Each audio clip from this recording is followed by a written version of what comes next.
ಸ್ಪಂದನ ವಾಹಿನಿಯ ಸಮಸ್ತ ವೀಕ್ಷಕ ಬಾಂಧವರಿಗೆ ನಮಸ್ಕಾರ. ಗಾಯತ್ರಿ ಸುರಕ್ಷಾ ಯಾಗ ವಿಶೇಷ ಕಾರ್ಯಕ್ರಮಕ್ಕೆ ಸ್ವಾಗತ. ನಾನು ಕುಮಾರ್ ವಿಟ್ಲ. ಏನಿದು ಗಾಯತ್ರಿ ಸುರಕ್ಷಾ ಯಾಗ? ಜೊತೆಗೆ ಈ ಯಾಗಗಳನ್ನು ಮಾಡೋದ್ರಿಂದ ಜನರಿಗೆ ಜೊತೆಗೆ ಈ ಪರಿಸರಕ್ಕೆ ಒಂದು ಪ್ರಯೋಜನ ಇದೆಯಂತೆ. ಹಾಗಾದರೆ ಆ ಪ್ರಯೋಜನಗಳು ಏನಿವೆ? ಆ ಯಾಗಗಳನ್ನು ಮಾಡಬೇಕಾದ್ರೆ ಯಾವ ರೀತಿಯಲ್ಲಿ ಮಾಡಬೇಕಾಗುತ್ತೆ? ಇದಕ್ಕೆ ನಿರ್ದೇಶನ ಅನ್ನುವಂಥದ್ದು ಬೇಕಾಗುತ್ತೆ, ಅಥವಾ ಯಾವ ರೀತಿಯಲ್ಲಿ ಮಾಡಬೇಕನ್ನೋದನ್ನು ನಮಗೆ ಹೇಳಿಕೊಡೋರು ಬೇಕಾಗುತ್ತೆ. ಅದರಲ್ಲಿ ಒಬ್ಬ ಈ ಭೂಮಿಗೆ ಬಂದ ಮೇಲೆ ಮಾನವನ ಪಾತ್ರ ಏನು, ವೇದಗಳು ಅಥವಾ ವೇದದಲ್ಲಿರುವಂಥ ವಿಜ್ಞಾನಗಳು ಈ ಯಾಗದ ಬಗ್ಗೆ ಏನನ್ನ ಹೇಳ್ತವೆ, ಈ ವೇದ ವಿಜ್ಞಾನ ಅನ್ನುವಂಥದ್ದು ಹೇಗಿವೆ, ಈ ಜೀವ ಸಂಕುಲ ಪರಿಸರ ಜೊತೆಗೆ ಮಾನವ ಜೀವಿಯ ಜೀವನದ ಬಗ್ಗೆ ವೇದ ವಿಜ್ಞಾನಗಳು ಏನನ್ನ ಹೇಳಿವೆ, ಜೊತೆಗೆ ಈ ಯಾಗ ಅನ್ನುವಂಥದ್ದು ಯಾಕಿದೆ, ಹೇಗಿದೆ, ಯಾವ ರೀತಿಯಲ್ಲಿದೆ ಅನ್ನುವಂಥದ್ದನ್ನು ನಾವು ಮಾತನಾಡಲಿಕ್ಕಿದ್ದೇವೆ. ನಮ್ಮ ಜೊತೆ ಅತಿಥಿಗಳು ಈ ಕಾರ್ಯಕ್ರಮದಲ್ಲಿದ್ದಾರೆ. ಅವರನ್ನು ಕಾರ್ಯಕ್ರಮಕ್ಕೆ ಸ್ವಾಗತ ಮಾಡಬೇಕು. ನಮ್ಮ ಜೊತೆಗಿದ್ದಾರೆ ಪಂಡಿತ್ ಯೋಗಾನಂದ ಆರ್ಯ ಅವರು, ಆರ್ಯ ಸಮಾಜ ಮಂಗಳೂರು. ಹಾಗೆಯೇ ಅವರು ಯೋಗ ಹಾಗೆಯೇ ವೇದ ಪಂಡಿತರು. ಅವರನ್ನು ಈ ಕಾರ್ಯಕ್ರಮಕ್ಕೆ ಪ್ರೀತಿಯಿಂದ ಕಾರ್ಯಕ್ರಮಕ್ಕೆ ಸ್ವಾಗತಿಸ್ತಾ ಇದ್ದೀನಿ. ಓಂ. ಅಗ್ನಿಮೀಳೆ ಪುರೋಹಿತಂ ಯಜ್ಞಸ್ಯ ದೇವಂ ಋತ್ವಿಜಂ ಹೋತಾರಂ ರತ್ನಧಾತಮಂ. ಇದು ಋಗ್ವೇದದ ಪ್ರಥಮ ಮಂತ್ರ.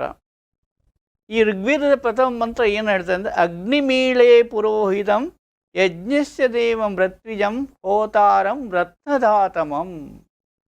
ಭೂಮಿಯಲ್ಲಿ ರತ್ನದ ಅಂತ ಹೇಳಿದರೆ ನಾವು ಸುಖಮಯವಾಗಿ ಜೀವನವನ್ನು ಮಾಡಬೇಕು ಅಂತ ಹೇಳಿದರೆ ಈ ವೇದಗಳು ನಮಗೆ ಆ ರೀತಿಯ ಒಂದು ಜ್ಞಾನವನ್ನು ನಮಗೆ ಕೊಡ್ತಾ ಇದೆ. ವೇದ ಅಂದರೆ ಜ್ಞಾನ ಅಂತ ಎಂಬುದಾಗಿ ಸಂಸ್ಕೃತದಲ್ಲಿ ಅರ್ಥ ನಾವು ಮಾಡಿಕೊಳ್ಬೋದು. ವೇದ ಪುಸ್ತಕಗಳಿಂದ ನಮಗೆ ಸಿಗುವಂಥದ್ದು ವೇದ.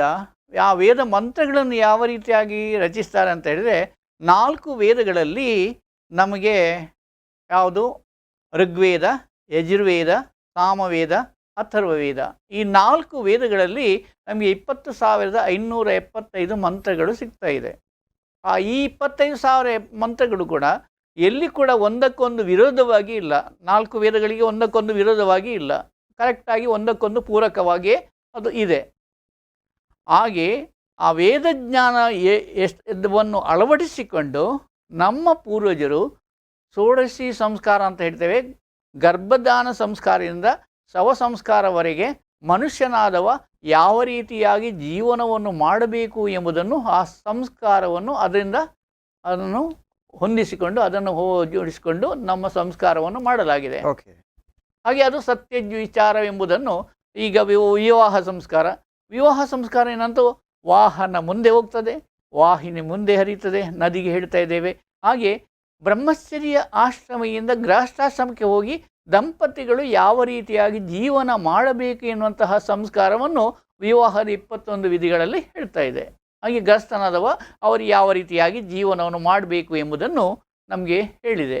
ಆ ರೀತಿಯಾಗಿ ಅದನ್ನು ತಿಳಿದುಕೊಂಡು ನಾವು ಜೀವನವನ್ನು ಮಾಡಿದರೆ ನಾವು ಯಶಸ್ವಿಯಾಗಿ ನಮ್ಮ ದಾಂಪತ್ಯ ಜೀವನವನ್ನು ನಡೆಸಿಕೊಂಡು ನಾವು ಒಳ್ಳೆ ರೀತಿಯಾಗಿ ಸುಸಂಸ್ಕಾರವಂತರಾಗಿ ಸುಸಂಸ್ಕಾರವಂತ ಮಗುವನ್ನು ಕೂಡ ನಮಗೆ ಸಮಾಜಕ್ಕೆ ಕೊಡಲಿಕ್ಕೆ ನಮಗೆ ಸಾಧ್ಯವಾಗ್ತದೆ ಎಂಬುದನ್ನು ವೇದಗಳು ಅದು ಸಂಸ್ಕಾರ ಮಾಡಿಸಿರ್ತದೆ. ಆಮೇಲೆ ಆ ಗರ್ಭಧಾನ ಸಂಸ್ಕಾರದಿಂದ ಅಂದರೆ ಗಂಡ ಮದುವೆಯಲ್ಲಿ ಬರ್ತದೆ. ಗರ್ಭಧಾನ ಸಂಸ್ಕಾರದಿಂದ ಜ್ಞಾನವಂತ, ಬುದ್ಧಿವಂತ, ಆರೋಗ್ಯವಂತ ಮಗುವನ್ನು ಯಾವ ರೀತಿಯಾಗಿ ನಾವು ಪಡಿಬೇಕು ಎಂಬುದಕ್ಕೆ ಇಲ್ಲಿ ಚಂದ್ರನ ಬೆಳದಿಂಗಳನ್ನು ಶುಕ್ಲ ಪಕ್ಷದಲ್ಲಿ ಸವಿದುಕೊಂಡು ಗಂಡ ಹೆಂಡತಿ ಆ ಮಗುವನ್ನು ಸೃಷ್ಟಿ ಮಾಡುವುದಕ್ಕೆ ಅಂತ ಗರ್ಭಧಾನ ಸಂಸ್ಕಾರ ಹೇಳ್ತದೆ. ಅದರಿಂದ ಗರ್ಭಧಾನ ಸಂಸ್ಕಾರದಿಂದಲೇ ಅದು ಪ್ರಾರಂಭವಾಗ್ತದೆ. ಆಮೇಲೆ ಕೊನೆಯದು ವಿಷಯವನ್ನು ಹೇಳ್ತೇನೆ, 3 ಸಂಸ್ಕಾರದ ಬಗ್ಗೆ ಹೇಳ್ತೇನೆ. ಕೊನೆಯ ವಿಷಯದಲ್ಲಿ ನಾವು ಅಂತ್ಯೇಷ್ಟಿಯನ್ನು ಕೂಡ ಮಾಡುವಾಗ ಅದು ಕೂಡ ನಮ್ಮ ಸಂಸ್ಕಾರದಲ್ಲಿ ಅದು ಯಜ್ಞದ ರೀತಿಯಲ್ಲೇ ಮಾಡ್ತಾ ಇದೆ. ಯಾಕೆಂತ ಹೇಳಿದ್ರೆ, ಒಬ್ಬನ ಶರೀರದಲ್ಲಿ ಹುಟ್ಟುವಂತಹ 6 ಗಂಟೆಯ ನಂತರ ಅವನ ದೇಹದಲ್ಲಿ ವೈರಸ್ ಹುಟ್ಟುತ್ತದೆ ಸತ್ತ ಮೇಲೆ.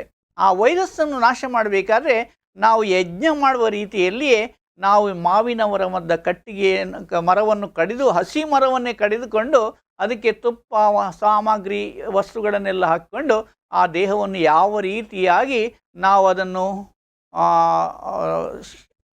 ಸಂಸ್ಕಾರ ಮಾಡಬೇಕು, ಅಂತ್ಯೇಷ್ಟಿ ಮಾಡಬೇಕು ಎಂಬುದನ್ನು ಕೂಡ ಅಲ್ಲಿ ಸರಿಯಾಗಿ ಹೇಳಿದೆ. ಒಬ್ಬನ ದೇಹದ ಕಾಲು ಅಂಶ ಅದರಲ್ಲಿ ತುಪ್ಪ ಇರಬೇಕು ಅಂತ ಹೇಳ್ತದೆ. ಹಾಗೆ ಅವನ ತಲೆಯನ್ನು ಕೂಡ ಉತ್ತರ ದಿಕ್ಕಿಗೆ ಇಟ್ಕೊಂಡು ಅಲ್ಲಿ ಅವನ ಶವ ಸಂಸ್ಕಾರವನ್ನು ಕಾಷ್ಟದಲ್ಲಿ ಮಾಡಬೇಕು ಎಂಬುದನ್ನು ಕೂಡ ಹೇಳ್ತಾ ಇದೆ. ಈ ರೀತಿಯಾಗಿ ನಮ್ಮ ಆ ಸಂಸ್ಕಾರ ಉಂಟಲ್ಲ, ಅದು ಎಲ್ಲ ವೈಜ್ಞಾನಿಕವಾಗಿದೆ. ಯಾಕೆಂತ ಹೇಳಿದರೆ 6 ಗಂಟೆ ನಂತರ ನಮ್ಮ ದೇಹದಲ್ಲಿ ವೈರಸ್ ಹುಡ್ತದೆ. ಆ ವೈರಸ್ಸನ್ನು ಯಾರು ಗೊತ್ತಾಗ್ತದೆ? ಯಾರಿಗೆ ಫಸ್ಟಿಗೆ ಗೊತ್ತಾಗ್ತದೆ? ನೊಣ. ಅದು ಡೆಡ್ ಬಾಡಿ ಇದ್ದ ತಕ್ಷಣ ಎಲ್ಲಿ ಸತ್ತಿದ್ದಾರೆ ಅದಕ್ಕೆ ಫಸ್ಟಿಗೆ ಗೊತ್ತಾಗ್ತದೆ, ಸುದ್ದಿ ಬರ್ತದೆ, ಅದು ಹುಡುಕೊಂಡು ಬರ್ತದೆ. ಆ ಡೆಡ್ ಬಾಡಿ ಹತ್ರ ನಮ್ಮ ಮುಂಚೆ ಹಿಡ್ತಿದ್ರು, ಮುಂಚೆ ಅಂತ ಅದಕ್ಕೆ ಕೂಡ ತುಳುವಿನಲ್ಲಿ ಹೇಳ್ತಾರೆ. ಅದಕ್ಕೆ ಅದು ನೊಣವನ್ನು ಓಡಿಸಲಿಕ್ಕೆ ಅದಕ್ಕೆ ಒಂದು ನಮ್ಮ ವನಸ್ಪತಿ ಇದೆ, ಕೆಲಿಂಜಿ ತಪ್ಪು ಅಂತ ಹೇಳ್ತಾರೆ. ಅದನ್ನು ಸತ್ತ ಕೂಡಲೇ ಅಲ್ಲಿ ತಂದು ನಿಲ್ಲಿಸ್ತಾ ಇಡ್ತಾರೆ. ಯಾಕೆಂತ ಹೇಳಿ ಅದು ಅಲ್ಲಿ ಇದ್ದರೆ ನೊಣ ಬರುವುದಿಲ್ಲ, ಅದರಿಂದ ಓಡಿಸ್ತಾರೆ. ಆ ರೀತಿಯಾಗಿ ಅದು ಇನ್ನೊಬ್ಬರಿಗೆ ಸ್ಪ್ರೆಡ್ ಆಗಬಾರ್ದು ಎನ್ನುವಂಥದ್ದು ದೃಷ್ಟಿಯಿಂದ ನಾವು ಸತ್ತ ಮೇಲೆ ಏನು ಮಾಡ್ತೇವೆ? ಅಗರಬತ್ತಿ, ಬಾಕಿ ದೇವಸ್ಥಾನ ಎಲ್ಲ ಹೂವು ಇದನ್ನೆಲ್ಲ ಇಟ್ಕೊಂಡು ಹೋಗ್ತೇವೆ. ಸುಗಂಧವನ್ನು ಅಲ್ಲಿ ಸೃಷ್ಟಿಯಾದರೆ ಹಾಗೆ ವೈರಸ್ಗಳು, ದುರ್ಗಂಧಗಳು ಸೃಷ್ಟಿಯಾಗುವುದಿಲ್ಲ. ಅದಕ್ಕೋಸ್ಕರ ಅದನ್ನು ಬರ್ನ್ ಮಾಡಬೇಕಾದ್ರೂ ಕೂಡ ನಾವು ಹೇಳ್ತೇವೆ 6 ಗಂಟೆಯ ಒಳಗೆ ಬರ್ನ್ ಮಾಡಿದರೆ ಒಳ್ಳೆಯದು ಅಂತ. 6 ಗಂಟೆ ನಂತರ ಬ್ರಾಹ್ಮಣರಲ್ಲಿ ಅದು ವೈರಸ್ ಹುಟ್ಟುತ್ತದೆ. ವೈರಸ್ ಹುಟ್ಟುವುದಂದರೆ ಅಲ್ಲಿ ಇನ್ನೊಂದು ಜೀವಿಗಳು ಹುಟ್ಟುತ್ತಾ ಇದೆ, ಅದನ್ನು ಹುಟ್ಟದಾಗಿ ಅದನ್ನು ಮಾಡ್ತಾರೆ. ಇದೆಲ್ಲ ವೈಜ್ಞಾನಿಕವಾಗಿದೆ. ಅದನ್ನು ಯಾವ ರೀತಿಯಾಗಿ ನಾವು ಮಾಡಬೇಕಂದ್ರೆ ಹಾಗೆ 16 ಸಂಸ್ಕಾರಗಳು ಕೂಡ ವೇದದಲ್ಲಿ, ಆ ವಿವಾಹದಲ್ಲಿ 180 ಮಂತ್ರಗಳಿದೆ. ಆ 180 ಮಂತ್ರಗಳು ಕೂಡ ಆ ದಾಂಪತ್ಯ ಜೀವನವನ್ನು ಯಾವ ರೀತಿಯಾಗಿ ಮಾಡಬೇಕೆಂಬುದನ್ನು ಹೇಳ್ತದೆ. ಹಾಗಿರುವಾಗ ನಮಗೆ ವಿಜ್ಞಾನ ಎಂಬುದನ್ನು ನಮಗೆ ಅರ್ಥ ಆಗಿದೆ. ಎಲ್ಲ 16 ಸಂಸ್ಕಾರಗಳಲ್ಲೂ ಕೂಡ ನಾವು ಯಜ್ಞವನ್ನು ಮಾಡಿಕೊಂಡೇ ಮಾಡಬೇಕು ಎಂಬುದಾಗಿ ನಮ್ಮ ವೈದಿಕ ಧರ್ಮದಲ್ಲಿ ಹೇಳ್ತದೆ. ಹಾಗೆ ಯಜ್ಞಕ್ಕೆ ನಮ್ಮ ದೇಹವನ್ನು ದೇಹದ ಮನೆಯ ಆ ಶುದ್ಧವನ್ನು ಮಾಡುವಂಥ ಶಕ್ತಿ ಇದೆ. ಅದೇ ರೀತಿಯಾಗಿ ಯಾಗವನ್ನು ಯಾಕೆ ಮಾಡುವುದು ಅಂತ ಹೇಳಿದ್ರೆ, ನಾವು ಯಜ್ಞ ಮಾಡುವಾಗ ಮನೆಯಲ್ಲಿ ಮಾಡುವಂಥದ್ದನ್ನು, ಯಾಗವನ್ನು ಯಾಕೆ ಮಾಡ್ತೇವೆ ಅಂತ ಹೇಳಿದ್ರೆ ಅದು ಲೋಕ ಕಲ್ಯಾಣಕ್ಕೋಸ್ಕರ ಮಾಡ್ತಾ ಇದ್ದೇವೆ. ನಾವು ಮನೆಯಲ್ಲಿ ಮಾಡೋದಕ್ಕೆ ಯಜ್ಞ ಅಂತ ಹೇಳ್ತೇವೆ, ಹವನ ಅಂತ ಹೇಳ್ತೇವೆ, ಗಣಹೋಮ ಅಂತ ಹೇಳ್ತೇವೆ. ಪಂಡಿತ್ರೆ, ಇವಾಗ ಈ ಸಾಮಾನ್ಯವಾಗಿ ಲೋಕ ಕಲ್ಯಾಣಕ್ಕೋಸ್ಕರ ನಾವು ಯಾಗ ಮಾಡ್ತೇವೆ, ಲೋಕಕ್ಕೆ ಏನು ಕಲ್ಯಾಣ ಅನ್ನುವಂಥದ್ದು ಆಗುತ್ತೆ ಅನ್ನುವಂಥದ್ದು ಪ್ರಶ್ನೆ ಬರುತ್ತೆ. ಸಾಮಾನ್ಯವಾಗಿ ಸುಮ್ಮನೆ ಒಂದು ಹೇಳ್ತಾರೆ, ಅದರಿಂದ ಏನಾಗುತ್ತೆ ಪ್ರಯೋಜನ ಅನ್ನುವಂಥದ್ದು ದೊಡ್ಡ ಪ್ರಶ್ನೆಯಾಗಿ ಕಾಡುತ್ತೆ. ಸಾಮಾನ್ಯ ಜನರಿಗೆ ಅದರ ಅರಿವೇ ಇರೋದಿಲ್ಲ, ಏನಾಗುತ್ತೆ ಇದರಿಂದ ಅಂತ. ಹೌದು, ಬೆಂಕಿಯನ್ನು ಉರಿಸ್ತಾರೆ, ಬೆಂಕಿ ಹಾಕ್ತಾರೆ, ಸುಡ್ತಾರೆ, ತುಪ್ಪ ಕೊಂಡೋಗಿ ಹಾಕ್ತಾರೆ, ಸಾಮಗ್ರಿ ಕೊಂಡೋಗಿ ಹಾಕ್ತಾರೆ, ಎಲ್ಲ ನಷ್ಟ ಆಗ್ತದೆ, ಬೂದಿ ಆಗ್ತದೆ ಅಂತ ಎಣಿಸ್ತಾರೆ. ಸುಮ್ಮನೆ ವೇಸ್ಟ್ ಮಾಡ್ತಾರೆ ಅಂತ ಹೇಳಿಕೊಂಡು ನಮ್ಮಲ್ಲಿ ಭಾವನೆ ಇದೆ. ಆದರೆ ಅಲ್ಲಿ ನಾನು ಶವ ಸಂಸ್ಕಾರದ ಹೇಳಿದೆ, ಒಂದು ವೇಳೆ ದರಿದ್ರ ಒಬ್ಬ ಸತ್ತರೆ, ಅಲ್ಲಿ ಸಂಸ್ಕಾರ ವಿಧಿಯಲ್ಲಿ ಹೇಳಿದೆ, ಅವನತ್ರ ಹಣ ಇಲ್ಲ ಅಂತ ಹೇಳಿದರೆ ಊರಿನವರೆಲ್ಲ ಸೇರಿಕೊಂಡು ಅಥವಾ ಅಲ್ಲಿಯ ಪಟೇಲ ಅಥವಾ ರಾಜ ಅದಕ್ಕೆ ಕೊಟ್ಟು ಅವನ ಶವ ಸಂಸ್ಕಾರ ಮಾಡಬೇಕಂತ ಹೇಳಿದರೆ ಅಷ್ಟು ಇಂಪಾರ್ಟೆಂಟ್ ಕೊಟ್ಟಿದ್ದಾರೆ. ಯಾಕೆಂದರೆ ಅವನ ಹತ್ರ ಹಣ ಇದ್ದರೆ ನಾವು ಕೊಡಬೇಕಂತ. ಈಗ ಕೂಡ ನಾವು ಸತ್ತರೆ ನಾವೇನಿರುತ್ತೆ ಅಗರಬತ್ತಿ, ಹೂವು ಅದನ್ನೆಲ್ಲ ಇಟ್ಕೊಂಡು ಹೋಗ್ತೇವೆ, ಸಾಮಾನು ಕೊಟ್ಟು ಇನ್ನೊಬ್ಬರು ಸಹಕರಿಸಿಕೊಂಡು ಅವನಿಗೆ ಉಪಕಾರ ಮಾಡಬೇಕು ಅಂತ. ಈ ಯಾಕೆ ಅಂತ ಹೇಳಿದರೆ ಆ ವೈರಸ್ಗಳಿಂದ ನಮಗೆ ತೊಂದರೆ ಆಗ್ತದೆ. ಆ ತೊಂದರೆ ಆಗಬೇಕಾದ್ರೆ ನಾವು ಯಾಗದ ಈ ಯಜ್ಞದ ಮೂಲಕ ಮಾಡಬೇಕು. ಹಾಗೆ ಈಗ ಲೋಕ ಕಲ್ಯಾಣಕ್ಕೋಸ್ಕರ ನಾವು ಯಾಗ ಮಾಡ್ತೇವೆ. ಗಾಯತ್ರಿ ಯಾಗವನ್ನು ಲೋಕಲಕ್ಷ್ಯ ಸುರಕ್ಷಾಗ ಮಂತ್ರ ಅಂತ ಹೇಳ್ತದೆ. ಅಲ್ಲಿ ಭೂಮಿ ಸೂಕ್ತ ಮಂತ್ರ ಏನು ಹೇಳ್ತದೆ ಅಂತ ಹೇಳಿದರೆ, ಈ ಯಾಗದ ಬಗ್ಗೆ ನಾವು ಭೂಮಿಯನ್ನು ಯಾವ ರೀತಿಯಾಗಿ ರಕ್ಷಣೆ ಮಾಡಬೇಕು. ಭೂಮಿ ಅಂದರೆ ಪಂಚಮಹಾಭೂತಗಳಲ್ಲಿ ಒಂದು, ಅಗ್ನಿ, ವಾಯು, ಜಲ, ಆಕಾಶ, ಪೃಥ್ವಿ. ಈ 5 ಪಂಚಮಹಾಭೂತಗಳಿಗೂ ಒಂದು ವಿಶೇಷವಾದ ನಿಮಗೆ ತಿಳಿಯುವಂತಹ ಒಂದು ಗುಣ ಇದೆ. ಏನಂತ ಹೇಳಿದ್ರೆ, ಅಗ್ನಿಯಿಂದ ನಮಗೆ ಸುಡಬಹುದು, ಹೀಟ್ ಆಗ್ತದೆ. ಹಾಗೆಯೇ ಜಲದಿಂದ ನಾವು ತೊಳೆಯಬಹುದು, ಶೌಚವಾಗ್ತದೆ. ಹಾಗೆ ನೀರಿನ ಗುಣ ಶೌಚ. ಗಾಳಿಯ ಗುಣ ಹೇಗೆ ಗೊತ್ತಾಗ್ತದೆ? ನಮಗೆ ಸ್ಪರ್ಶ, ನಮಗೆ ಫ್ಯಾನ್ ಹಾಕಿದಾಗ ಗಾಳಿ ಬರ್ತದೆ, ಸ್ಪರ್ಶವಾಗ್ತದೆ, ತಂಪಾಗ್ತದೆ. ಹಾಗೆ ಆಯಿತು. ಇನ್ನು ಆಕಾಶದ ಗುಣ ಎಂಥದ್ದು? ಶಬ್ದ. ನಾನು ಮಾತಾಡೋದು ಈಗ ನಿಮಗೆ ಕೇಳಬೇಕಂತ ಹೇಳಿದರೆ ಅದು ಶಬ್ದ, ಅದು ಆಕಾಶದಿಂದ ಬರ್ತದೆ, ಆಕಾಶದ ಗುಣ ಅಂತ. ನಾವೀಗ ಆಕಾಶವನ್ನು ನೋಡಿಕೊಂಡು ಕಿವಿಯನ್ನು ಮಾಡಿದ, ಅಗ್ನಿಯನ್ನು ನೋಡಿಕೊಂಡು ಬಾಯನ್ನು ಮಾಡಿದ, ಗಾಳಿಯನ್ನು ನೋಡಿಕೊಂಡು ವಾಯುವನ್ನು ನೋಡಿಕೊಂಡು ಮೂಗನ್ನು ಮಾಡಿದ. ಹಾಗೆ ಪಂಚಮಹಾಭೂತಗಳನ್ನು ನೋಡಿಕೊಂಡು, ಈಗ ಸೂರ್ಯನ ನೋಡಿಕೊಂಡು ಕಣ್ಣನ್ನು ಮಾಡಿದ, ಜಾತಚಕ್ಷು ಸೂರ್ಯ, ಮನಸ್ಸೋ ಚಂದ್ರಮ, ಚಂದ್ರನ ನೋಡಿಕೊಂಡು ಮನಸ್ಸನ್ನು ಮಾಡಿದ. ಹಾಗೆ ಗುರುವನ್ನು ನೋಡಿಕೊಂಡು ಎದೆಯನ್ನು ಮಾಡಿದ. ಹಾಗೆ ನಮ್ಮ ಶುಕ್ರನ ನೋಡಿಕೊಂಡು ಹೊಟ್ಟೆಯನ್ನು ಮಾಡಿದ, ಶನಿಯನ್ನು ನೋಡಿಕೊಂಡು ಕಾಲನ್ನು ಮಾಡಿದ, ಬುಧನನ್ನು ನೋಡಿಕೊಂಡು ಗಂಟಲನ್ನು ಮಾಡಿದ. ಹೀಗೆ ಪ್ರಕೃತಿಯಲ್ಲಿ, ಪ್ರಪಂಚದಲ್ಲಿ, ಬ್ರಹ್ಮಾಂಡದಲ್ಲಿ ಏನೆಲ್ಲ ಶಕ್ತಿ ಇದೆ ಅದನ್ನು ಭಗವಂತ ಎಲ್ಲ ಸೃಷ್ಟಿ ಮಾಡಿದ ಮೇಲೆ ಒಂದು 6 ಅವನಿಗೆ ಚತುರ್ಯುಗಗಳು ಬೇಕಾಗಿದೆ ಅಂತೆ. ಭೂಮಿಯನ್ನು ಸರಿಯಾಗಿ ಸೃಷ್ಟಿ ಮಾಡಬೇಕಾದ್ರೆ ವನಸ್ಪತಿಗಳನ್ನು ಇದನ್ನೆಲ್ಲ ಮಾಡಿ 6 ಚತುರ್ಯುಗಗಳ ನಂತರ ಮನುಷ್ಯನ ಸೃಷ್ಟಿಯಾಯಿತು. ಇದಕ್ಕೆ ಭೂಮಿಯನ್ನು ರಕ್ಷಣೆ ಮಾಡಲಿಕ್ಕೆ ಒಬ್ಬ ವಾರಿಸ್ತಾರ ಬೇಕು ಮನುಷ್ಯ. ದನವನ್ನು ಮೇಯ್ದುಕೊಂಡು ಬರ್ತದೆ ವನಸ್ಪತಿಗಳನ್ನು, ಅದರಿಂದ ನಾವು ಹಾಲು ತೆಗೆದು ಅದನ್ನು ನಾವು ತುಪ್ಪ ಮಾಡಬೇಕು. ಅದು ರೀಸೈಕಲಿಂಗ್ ಆಗಬೇಕು. ಅದು ರೀಸೈಕ್ಲಿಂಗ್ ಆಗಿದೆ. ಭೂಮಿಯಲ್ಲಿ ವಿಜ್ಞಾನಿಗಳು ಕೂಡ ಹೇಳ್ತಾರೆ ದೇವಕಣ ಎನ್ನುವಂಥದ್ದು ಈ ಭೂಮಿಯಲ್ಲಿ ಹುಟ್ಟುತ್ತದೆ, ಅದು ಪ್ರಪಂಚವನ್ನು ಇಡೀ ನಡೆಸ್ತಾ ಇದೆ ಎಂಬುದನ್ನು ಭೂಮಿ ಸೂಕ್ತ ಮಂತ್ರದಲ್ಲಿ ಹೇಳ್ತಾ ಇದೆ. ನೋಡಿ ಇಲ್ಲಿ, ಸತ್ಯಂ ಬೃಹತ್ ರಥಂ ಉಗ್ರಹ ದೀಕ್ಷಾ ತಪೋ ಬ್ರಹ್ಮಯಜ್ಞ ಪೃಥ್ವಿಂ ಧಾರಯಂತಿ ಸಾನೋ ಭೂತಸ್ಯ ಭವ್ಯಸ್ಯ ಪತ್ಪುರಂ ಲೋಕಂ ಪೃಥ್ವಿನಾ ಕ್ರಣೋತು. ಈ ಪೃಥ್ವಿ ಇಡೀ ಬ್ರಹ್ಮಾಂಡವನ್ನು ನಡೆಸ್ತಾ ಇದೆ. ಒಂದು ಜನರೇಟರ್ ಹೇಗೆ ಲೈಟ್ ಮತ್ತು ಮಿಷಿನ್ಗಳನ್ನು ಹೇಗೆ ನಡೀತಾ ಇದೆಯೋ ಅದೇ ರೀತಿಯಲ್ಲಿ ಭೂಮಿ ಎಂಬ ಜನರೇಟರ್ ಇದೆಯಲ್ಲ, ಇಡೀ ಬ್ರಹ್ಮಾಂಡವನ್ನು ನಡೆಸ್ತಾ ಇದೆ. ಆ ಬ್ರಹ್ಮಾಂಡವನ್ನು ನಡೆಸುವಂಥ ಜನರೇಟರ್ನ ನಡೆಸುವಂಥ ಆಪರೇಟರ್ ಯಾರು? ಅದು ಮಾನವ. ಬೇರೆ ಜೀವಿಗಳಿಂದ ಅದನ್ನು ನಡೆಸಲಿಕ್ಕೆ ಆಗುದಿಲ್ಲ. ದನದ ಹಾಲಿನಿಂದ ತುಪ್ಪ ತೆಗಿಲಿಕ್ಕೆ ಯಾರಿಗೆ ಸಾಧ್ಯ ಆಗ್ತದೆ? ಮನುಷ್ಯನಿಗೆ ಅಲ್ಲದೆ ಬೇರೆ ಪ್ರಾಣಿಗಳಿಗೆ ಸಾಧ್ಯ ಉಂಟಾ? ಸಾಧ್ಯ ಇಲ್ಲ. ಹಾಗೆ ಮನುಷ್ಯನ ಕರ್ತವ್ಯ ಏನಂತ ಹೇಳಿದ್ರೆ, ಎಲ್ಲ ಪ್ರಾಣಿಗಳನ್ನು ಸೃಷ್ಟಿ ಮಾಡಿಕೊಂಡು, ಹಾವನ್ನು ಸೃಷ್ಟಿ ಮಾಡಿದ್ದಾನೆ, ಅದಕ್ಕೊಂದು ಡ್ಯೂಟಿ ಕೊಟ್ಟಿದ್ದಾನೆ. ದನವನ್ನು ಸೃಷ್ಟಿ ಮಾಡಿದ್ದಾನೆ, ಅದಕ್ಕೊಂದು ಡ್ಯೂಟಿ ಕೊಟ್ಟಿದ್ದಾನೆ. ಎಲ್ಲ 33 ಕೋಟಿ ದೇವತೆಗಳು ಅಂತ ಹೇಳ್ತೇವೆ, ಎಲ್ಲದಕ್ಕೂ ಒಂದೊಂದು ಕೆಲಸ ಇದೆ. ಅದು ಭಗವಂತ ಕೊಟ್ಟಂಥ ಕೆಲಸ. ಅದು ತಪ್ಪದೇ ಮಾಡ್ತಾ ಇದೆ. ಆದರೆ ಮನುಷ್ಯ ಮಾತ್ರ ಈ ಪಂಚಮಹಾಭೂತಗಳನ್ನು ಯಾವ ರೀತಿಯಾಗಿ ರಕ್ಷಣೆ ಮಾಡಬೇಕು ಎಂಬುದನ್ನು ಕೊಟ್ಟಿದ್ದಾನೆ, ಅದನ್ನು ಮಾಡೋದಿಲ್ಲ. ಅದಕ್ಕೋಸ್ಕರ ಈ ಗಾಯತ್ರಿ ಸುರಕ್ಷೆ ಯಾಗದಲ್ಲಿ ಅದನ್ನು ಹೇಳ್ತದೆ. ಇಡೀ ಎಲ್ಲ ಜನರು ಸೇರಿಕೊಂಡು ಅಲ್ಲಿ ಬ್ರಾಹ್ಮಣ, ಕ್ಷತ್ರಿಯ, ವೈಶ್ಯ, ಶೂದ್ರ, ನಿಷಾದ 5 ವರ್ಗದವರು ಕೂಡ ಸೇರಿಕೊಂಡು 5 ಯಾಗಕುಂಡವನ್ನು ಮಾಡಿಕೊಂಡು ಅಲ್ಲಿ ಗಾಯತ್ರಿ ಯಾಗವನ್ನು ಮಾಡಬೇಕು ಅಂತ ಹೇಳ್ತಾರೆ. ಎಲ್ಲರೂ ಸೇರಿಕೊಂಡು ಮಾಡಬೇಕು. ಅವರಿಗೆ ಅದಕ್ಕಿಲ್ಲ, ಇವರಿಗೆ ಹಕ್ಕಿಲ್ಲ ಅಂತ ಹೇಳುದಿಲ್ಲ. ಇಡೀ ಊರಿನಲ್ಲಿರುವಂತ ಎಲ್ಲಾ ಜನರು ಕೂಡ ಅದನ್ನು ಸೇರಿಕೊಂಡು ಮಾಡಬೇಕು ಎಂಬುದಾಗಿ ಗಾಯತ್ರಿ ಯಾಗದ ಬಗ್ಗೆ ಹೇಳ್ತಾ ಇದೆ. ನಿಷಾರ ಅಂತ ಹೇಳಿದ್ರಲ್ಲ, ಅದು ನಿಷಾರ ಏನೋ ಒಂದು ಶಬ್ದವನ್ನ ಹೇಳಿದ್ರಿ. ನಿಷಾದ ಅದರ ಬಗ್ಗೆ ಹೇಳಿ. ನಿಷಾದ ಬಗ್ಗೆ ನಾವು ಆರ್ಯರು ಅಂತ ಹೇಳಿದರೆ ಸಂಸ್ಕಾರವನ್ನು ಪಾಲನೆ ಮಾಡುವವರು, ಅವರು ವೇದಜ್ಞಾನ ಎಲ್ಲ ಓದಿದ ಕಲಿತಾರೆ. ಹಾಗೆ ಗುಡ್ಡಗಾಡು ಜನರು ಇದ್ದಾರೆ, ಅವರಿಗೆ ಈ ಸಂಸ್ಕಾರದ ಬಗ್ಗೆ ಗೊತ್ತಿಲ್ಲ. ಆದರೆ ದೇವರು ಕೊಟ್ಟ ಕೆಲವು ಸಂಸ್ಕಾರಗಳಿದೆ. ಅವರು ಏನಾದರೂ ಒಂದು ವಸ್ತುವನ್ನು ಹಿಡಿದುಕೊಂಡು ಅದನ್ನು, ಈ ಉದಾಹರಣೆಗೆ ಮುಂಚೆ ಒಬ್ಬರು ಬೇಟೆ ಆಡಿದ ಮಾಂಸವನ್ನು ಹಿಡಿದುಕೊಂಡು ಒಂದು ಎಲೆಯಲ್ಲಿ ಕಟ್ಟಿಕೊಂಡು ಬರ್ತಾರಂತೆ. ಕಟ್ಟಿಕೊಂಡು ಬರುವಾಗ ಅದು ಜಾಯಿಂಟ್ ಆಗ್ತದೆ ಅಂತೆ, ಆ ಮಾಂಸ ಜಾಯಿಂಟ್ ಆಗಿ ಇರ್ತದೆ ಅಂತೆ. ಆ ರೀತಿಯಾಗಿ ಅವರಿಗೆ ಸ್ವತಃ ಅನುಭವದಲ್ಲಿ ಗುಡ್ಡಗಾಡು ಜನರಿಗೆ ಅದರ ಅನುಭವ ಇದೆ, ಆ ಎಲೆಗಳು ಯಾವುದಿದೆ ಅಂತ. ಗರುಡ ಪುರಾಣದಲ್ಲಿ ಕೂಡ ಹೇಳ್ತದೆ, ನಿನಗೆ ಬರುವಂಥ ರೋಗ ಅದು ನಿನ್ನ ಶತ್ರು, ಆದರೆ ಗುಡ್ಡೆಯಲ್ಲಿರುವಂತಹ ಸೊಪ್ಪು ಅದು ನಿನ್ನ ಮಿತ್ರ. ಯಾಕೆಂದ್ರೆ ಆ ಗುಣವನ್ನು ಇದನ್ನು ರೋಗವನ್ನು ನಿವಾರಣೆ ಮಾಡ್ತದೆ, ಅದು ನಿನ್ನ ಮಿತ್ರ ಅಂತ ಗರುಡ ಪುರಾಣದಲ್ಲಿ ಹೇಳ್ತದೆ. ಆ ರೀತಿಯಾಗಿ ನಮ್ಮ ಪೂರ್ವಜರು ಕೆಲವರಿಗೆಲ್ಲ ಗುಡ್ಡಗಾಡು ಜನರಾಗಲಿ ಕೂಡ ಅವರು ಅನುಭವದಿಂದ ಹೇಗೆ ಬೆಂಕಿಯನ್ನು ಕಂಡು ಹಿಡಿತಾರೆ. ಒಂದು ಕಲ್ಲು ಒಂದಕ್ಕೊಂದು ತಾಗಿದಾಗ ಅಲ್ಲಿ ಬೆಂಕಿ ಹುಟ್ಟಿತು.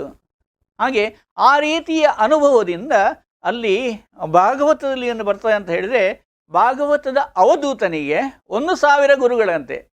ಒಂದು ಕೊಕ್ಕರೆಯನ್ನು ನೋಡಿಕೊಂಡು ಅದರ ಗುಣವನ್ನು ನೋಡಿತಾನೆ, ಹಾಗೆ ಕಾಗೆಯನ್ನು ನೋಡಿಕೊಂಡು ಕಾಗೆಯ ಗುಣವನ್ನು ನೋಡ್ತಾನೆ, ಎಲ್ಲವೂ ಗುರುಗಳಂತೆ. ಇಲ್ಲಿ ಪ್ರಪಂಚದಲ್ಲಿ ಯಾವುದೆಲ್ಲ ಸೃಷ್ಟಿಯಾಗಿದ್ದಾನೆ, ಕಣ ಸೃಷ್ಟಿ ರಚನೆ ವಾಲ ಪರಿಚಯ ದೇ ಭಗವಾನಕ ಚಿಂತನ ದ್ವಾರ ಉಸ್ಕೋಪಾನ ಕಾರ್ಯ ಹೇ ವಿದ್ವಾನಕ. ನಮ್ಮಂಥ ವಿದ್ವಾಂಸರ ಕರ್ತವ್ಯ ಏನಂತ ಹೇಳಿದರೆ, ವೇದವನ್ನು ಓದಿದವರು, ವೇದವನ್ನು ಬಲ್ಲವರು, ಋಷಿಮುನಿಗಳ ಕರ್ತವ್ಯ ಏನಂತ ಹೇಳಿದರೆ, ಅದನ್ನು ಭಗವಂತ ಯಾವುದಕ್ಕೋಸ್ಕರ ಸೃಷ್ಟಿ ಮಾಡಿದ್ದಾನೆ, ಅದನ್ನು ನಾವು ಯಾವ ರೀತಿಯಾಗಿ ಉಪಯೋಗಿಸಬೇಕು ಎಂಬುದನ್ನು ನಾವು ತಿಳಿಬೇಕು. ಅದನ್ನು ಈ ಪ್ರಕೃತಿಯಲ್ಲಿ ನಾವು ಎಲ್ಲ ಏನೇನೋ ಮಾಡ್ತಾ ಇದ್ದೇವೆ, ವಿಜ್ಞಾನದಲ್ಲಿ ಏನೆಲ್ಲ ಮಾಡ್ತೇವೆ, ಆದರೆ ಅದು ಎಲ್ಲಿಂದ ವಸ್ತುಗಳನ್ನು ತರ್ತೇವೆ? ಅದು ಭೂಮಿಯಲ್ಲೇ ಸಿಗಬೇಕಲ್ಲ, ಹೊರಗಿನ ಎಲ್ಲಿಂದ ಗ್ರಹಗಳಿಂದ ತರ್ತೇವಾ? ಅಲ್ಲ, ಭೂಮಿಯಲ್ಲಿ ಇದೆ.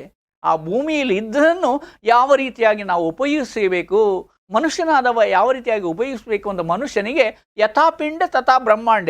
ಈ ತನ್ನ ದೇಹದಲ್ಲಿ ಬ್ರಹ್ಮಾಂಡದಲ್ಲಿ ಏನೆಲ್ಲ ಶಕ್ತಿ ಇದೆ ಆ ಶಕ್ತಿಯನ್ನು ಅವನ ದೇಹದಲ್ಲಿ ಕೊಟ್ಟು ಅದನ್ನು ನಡೆಸಲಿಕ್ಕೆ ಅವನ ದೇಹದಲ್ಲಿ ಏನಿದೆ? ಮನಸ್ಸು ಇದೆ. ಆ ಮನಸ್ಸು ಯಾವುದಕ್ಕೆ ಹೊಂದಿದೆ? ಪಂಚ ಕರ್ಮೇಂದ್ರಿಯಗಳು, ಪಂಚ ಜ್ಞಾನೇಂದ್ರಿಯಗಳು ಆ ಮನಸ್ಸಿನ ಆ ದಿನದಲ್ಲಿ ಕೆಲಸ ಮಾಡ್ತಾ ಇದೆ. ಆ ಮನಸ್ಸು ಹೇಗೆ ಕೆಲಸ ಮಾಡಿಬಿಡ್ತದೆ? ಮನಸ್ಸಿಗೆ ಇನ್ನೊಂದು ಕಡೆಯಿಂದ ಮೆದುಳಿನಿಂದ ತಿಳಿದುಕೊಂಡಂಥ ಅನುಭವವುಳ್ಳಂತಹ ಆ ಜ್ಞಾನಶಕ್ತಿ ಬರ್ತಾ ಇದೆ. ಮೆದುಳು ಅಂದರೆ ಅಲ್ಲಿ ಬುದ್ಧಿ. ಅದಕ್ಕೆ ನಾವು ಗಾಯತ್ರಿ ಮಂತ್ರದಲ್ಲಿಯೇ ಹೇಳ್ತೇವೆ. ಗಾಯತ್ರಿ ಮಂತ್ರ ಅಂತ ಹೇಳಿದರೆ ನಮ್ಮ ವೈದಿಕ ಧರ್ಮದಲ್ಲಿ ಮಹಾಮಂತ್ರ. ಪ್ರತಿಯೊಬ್ಬ ಮನುಷ್ಯನು ಕೂಡ ಆ ಗಾಯತ್ರಿ ಮಂತ್ರವನ್ನು ಯಾವ ರೀತಿಯಾಗಿ 3 ಆವಾಗ ಅದನ್ನು ಹಾಡುವಾಗ ಕೂಡ 3 ಪ್ರಾಣಾಯಾಮಗಳು ಆಗ್ತದೆ. ಆ ರೀತಿಯಾಗಿ ಗಾಯ ಅಂತ ಹೇಳಿದರೆ ದೇಹಕ್ಕೆ ತಾಗಿಸುವುದು ಅಂತ ಹೇಳಿ, ದೇಹದ ಒಳಗೆ ನಾವು ತಕ್ಕೊಳ್ಬೇಕಂತಹ ಪ್ರಾಣಶಕ್ತಿ ಇದೆಯಲ್ಲ, ಅದನ್ನು ದೇಹದ ಒಳಗೆ ನಾವು ಸೇವಿಸುವುದಕ್ಕೆ ಆ ಮಂತ್ರವನ್ನು ಹೇಳುವಾಗ ಒಳಗೆ ಸೇವಿಸಿದ್ರೆ ಏನಾಗ್ತದೆ? ಮನಸ್ಸು ಇದೆ, ಬುದ್ಧಿ ಇದೆ. ಅದಕ್ಕೆ ಪ್ರಚೋದನೆ ಕೊಡಬೇಕಾದ್ರೆ ನಮ್ಮ ದೇಹದಲ್ಲಿ ಪರಮಾತ್ಮ ಕೊಟ್ಟಂತಹ ಪೂರ್ವ ಜನ್ಮದ ಪ್ರಾರಬ್ಧ ಫಲದಿಂದ ಬಂದಂತಹ ಒಂದು ಆತ್ಮ ಇದೆ, ಸೋಲ್ ಅಂತ ಹೇಳ್ತೇವೆ ಇಂಗ್ಲೀಷ್ನಲ್ಲಿ. ಹೌದು. ಆ ಆತ್ಮವನ್ನು ಗಾಯತ್ರಿ ಮಂತ್ರ ಜಾಗೃತ ಮಾಡ್ತದೆ. ಆತ್ಮ ಎಲ್ಲಿ ಇರ್ತದೆ? ಆತ್ಮ ಅವನ ದೇಹದ ಒಳಗೆ ಇರುವಂಥ ಅಷ್ಟಚಕ್ರ ನವದ್ವಾರೆ ದೇವಾನಾಂ ಪುರ ಅಯೋಧ್ಯ ಸ್ವರ್ಗೋ ಜ್ಯೋತಿರಾವೃತ. ಅವನ ದೇಹದ ಒಳಗೆ ಕುಂಡಲಿನಿ ಎನ್ನುವಂತಹ ಒಂದು ಶಕ್ತಿ ಇದೆ. ಹಾಗೆ 8 ಚಕ್ರಗಳಿದೆ. ನೀವು ಹುಡುಕಿದ್ರೆ, ಡಾಕ್ಟ್ರು ಹುಡುಕಿದ್ರೆ ಸಿಗುವುದಿಲ್ಲ, ಅದು ಇಮ್ಯಾಜಿನ್ ಮಾಡ್ಬೋದು ಧ್ಯಾನದಿಂದಷ್ಟೇ. ಇಲ್ಲಿ ನಾವು ಪ್ರಸಾದ ಹಾಕುವಂಥ ಸ್ಥಳ ಇದೆಯಲ್ಲ, ಅದಕ್ಕೆ ಆಜ್ಞಾ ಚಕ್ರ ಅಂತ ಹೇಳ್ತೇವೆ. ಗಂಟ್ಲಲ್ಲಿ ಇದೆ, ಅಲ್ಲಿ ವಿಶುದ್ಧಿ ಚಕ್ರ ಅಂತ ಹೇಳ್ತೇವೆ. ಹಾಗೆ ನಮ್ಮ ಕೊಂಡೆಯಲ್ಲಿ ಇದೆ, ಅದು ಕುಂಡಲಿನಿ ಶಕ್ತಿ ಅಂತ ಹೇಳ್ತೇವೆ. ಆ ಕುಂಡಲಿನಿ ಶಕ್ತಿಯನ್ನು ನಾವು ಜಾಗೃತ ಮಾಡಬೇಕಾದ್ರೆ ನಾವು ಓಂಕಾರವನ್ನು ಹೇಳುತ್ತಾ ಧ್ಯಾನಕ್ಕೆ ಬಂದು ಆ ರೀತಿಯ ಚಕ್ರಗಳನ್ನು ಹಾದಿಕೊಂಡು ಪುರಂದರದಾಸರು ಹೇಳ್ತಾರೆ, ಕಣ್ಣಿನೊಳಗೆ ನೋಡೋ ಹರಿಯ ಆಧಾರ ಮೊದಲಾದ 6 ಚಕ್ರ ಶೋಧಿಸಿ ಬಿಡಬೇಕು ಈ ಕ್ಷಣ 3 ಭೇದಿಸಿ ಸುಷುಮ್ನ ಏರು ಸಾಧಿಸಿ ಪರಬ್ರಹ್ಮ ಸೇರು ಅಂತ. ಪರಬ್ರಹ್ಮ ಅಂತ ಹೇಳಿದರೆ ಪರಮಾತ್ಮ. ಆ ಪರಮಾತ್ಮನನ್ನು ನಾವು ಹೊರಗೆ ಎಷ್ಟು ಹುಡುಕಿದ್ರು ಕೂಡ ಅದನ್ನು ನೋಡಲಿಕ್ಕೆ ಸಾಧ್ಯವಿಲ್ಲ. ಅದು ನೋಡಬೇಕಂತ ಹೇಳಿದರೆ ಅರ್ಜುನಿಗೆ ಕೃಷ್ಣ ತಲೆಗೆ ಕೈ ಇಟ್ಕೊಂಡು ವಿಶ್ವರೂಪವನ್ನು ತೋರಿಸ್ತಾನಂತೆ. ಈ ಕಣ್ಣು ನಿನಗೆ ಸಾಕಾಗುವುದಿಲ್ಲ, ನಿನಗೆ ದಿವ್ಯ ದೃಷ್ಟಿಯನ್ನು ನಾನು ಕೊಡ್ತಾ ಇದ್ದೇನೆ, ಆ ಮೂಲಕವಾಗಿ ಕಣ್ಣಿನ ಒಳಗಿಂದ ನೋಡು ಅಂತ. ಅದನ್ನೇ ಪುರಂದರದಾಸರು ಭಜನೆಯಲ್ಲಿ ಹಾಡುವಾಗ ಹೇಳ್ತಾರೆ. ಅವರು ಇನ್ನೊಂದು ಭಜನೆ ಯಾವುದು, ಕಣ್ಣಿನ ಒಳಗೆ ಇದು ಹರಿಯ ಕಾಣದವ ಹುಟ್ಟು ಕುರುಡನು ಅಂತ ಹೇಳ್ತಾರೆ. ದೇಹದ ಒಳಗೆ ನಾವು ಕಣ್ಣಿನ ಒಳಗೆ ಹರಿಯ ಕಾಣದವ ಹುಟ್ಟು ಕುರುಡನು ಅಂತ. ಹುಟ್ಟುವಾಗಲೇ ಕುರುಡನಾಗಿರ್ತಾನೆ. ಹಾಗೆ ನಾವು ಹೊರಗಿನ ಮೋಹಕ್ಕೆ, ಪ್ರಕೃತಿಯ ಮೋಹಕ್ಕೆ ನಾವು ಬಲಿಯಾಗ್ತೇವೆ. ನಮಗೆ ಚಿನ್ನ ಬೇಕು, ನಮಗೆ ಸಂಪತ್ತು ಬೇಕು, ದೊಡ್ಡ ದೊಡ್ಡ ಮಹಡಿಗಳು ಬೇಕು, ಹಾಗೆ ದೊಡ್ಡ ದೊಡ್ಡ ಎಲ್ಲ ಯಾವುದೀಗ ಫ್ಲ್ಯಾಟ್ಗಳು ಬೆಳೀತಾ ಇದೆ, ಏನೆಲ್ಲ ಮಾಡ್ತಾ ಇದ್ದಾರೆ, ಕಸರತ್ತು ಮಾಡ್ತಾರೆ. ಆದರೆ ಮತ್ತೆ ಕೊನೆಗೆ ಅಮೇರಿಕದವರು ಈಗ ಬರ್ತಾ ಇದ್ದಾರೆ, ಅವರಿಗೆಲ್ಲ ಇದೆಲ್ಲ ಸಾಕಾಯಿತು, ಪ್ರಾಕೃತಿಕ ಮೋಹಗಳೆಲ್ಲ ಈಗ ಸಾಕಾಗಿ ಭಾರತ ಗುರು, ನಾವು ವೇದಗಳನ್ನು ನೋಡುವ, ವೇದಗಳಲ್ಲಿ ನಮಗೆ ಯಾವ ರೀತಿಯಾಗಿ ಜೀವನವನ್ನು ಮಾಡಬೇಕು ಎಂಬುವಂಥ ಸಂಸ್ಕಾರ ಕೊಟ್ಟಿದ್ದಾರೆ. ಅದಕ್ಕೆ ಅನುಗುಣವಾಗಿ ನಾವು ಭೂಮಿಯಲ್ಲಿ ಜೀವನ ಮಾಡುವ ಅಂತ ಹೇಳಿಕೊಂಡು ಭಾರತ ಗುರು ಅಂತ ಹೇಳಿಕೊಂಡು ಇಲ್ಲಿ ಓಡಿಕೊಂಡು ಬರ್ತಾ ಇದ್ದಾರೆ. ಆದರೆ ನಮ್ಮ ಭಾರತೀಯರಿಗೆ ಏನಾಗಿದೆ ಪರಿಸ್ಥಿತಿ ಅಂತ ಹೇಳಿದರೆ, ನಾವು ವೆಸ್ಟರ್ನ್ ಕಲ್ಚರ್ನ ಹಿಂದೆ ಇದ್ದೇವೆ. ಅವರಿಗೆ ಸಾಕಾಗಿ ಅದನ್ನು ಬಿಟ್ಟಿದ್ದಾರೆ. ನಾವಾಗೆ ಅಲ್ಲ, ನಾವು ಈಗ ಅವರ ಕಲ್ಚರನ್ನು ಹೋಗ್ತಾ ಇದ್ದೇವೆ. ಸಂಪತ್ತು ಸೌಭಾಗ್ಯದ ಹಿಂದೆ ಹೋಗ್ತೇವೆ. ಸಂಪತ್ತು ಸೌಭಾಗ್ಯ ಇದ್ದು ಏನು ಮಾಡೋದು? ಆರೋಗ್ಯ ಸರಿ ಇಲ್ಲ ಇದ್ರೆ, ಎಷ್ಟು ಆರೋಗ್ಯ ಇದ್ದರೂ ಕೂಡ ಸಂಪತ್ತು ಸೌಭಾಗ್ಯ ಇದ್ದರೆ ಅದನ್ನು ತಿನ್ಲಿಕ್ಕೆ ಆಗ್ತದೆ, ಚಿನ್ನವನ್ನು ತಿನ್ಲಿಕ್ಕೆ ಆಗ್ತದೆ, ಅನ್ನವನ್ನು ತಿನ್ಲಿಕ್ಕೆ ಆಗ್ತದೆ. ಹೌದು.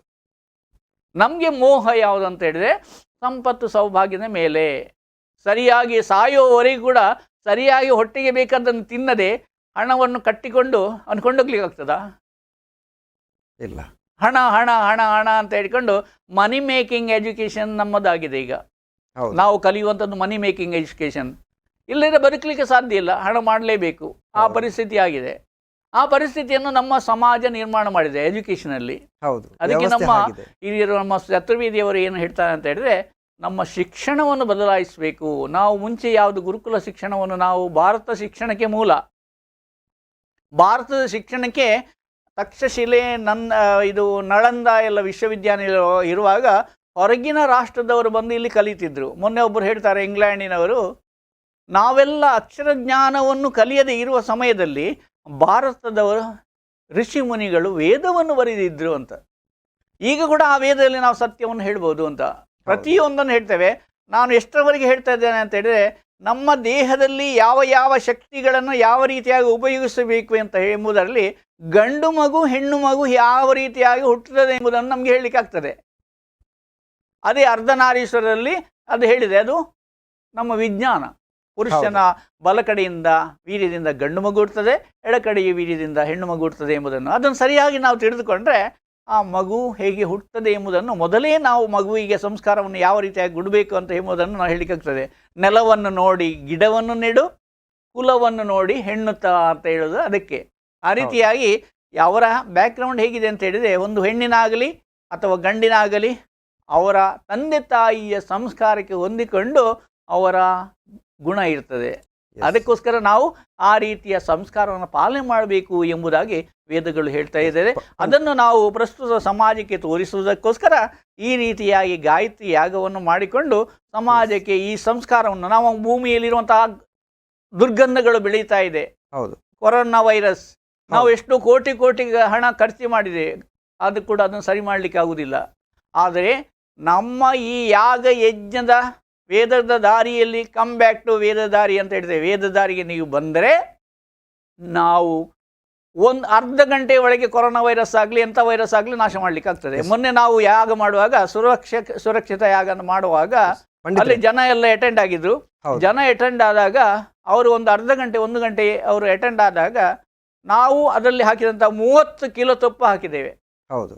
ಆಮೇಲೆ 35 ಕಿಲೋ ಏನೋ ನಾವು ಅವನ ಸಾಮಗ್ರಿ ಹಾಕಿದ್ದೇವೆ.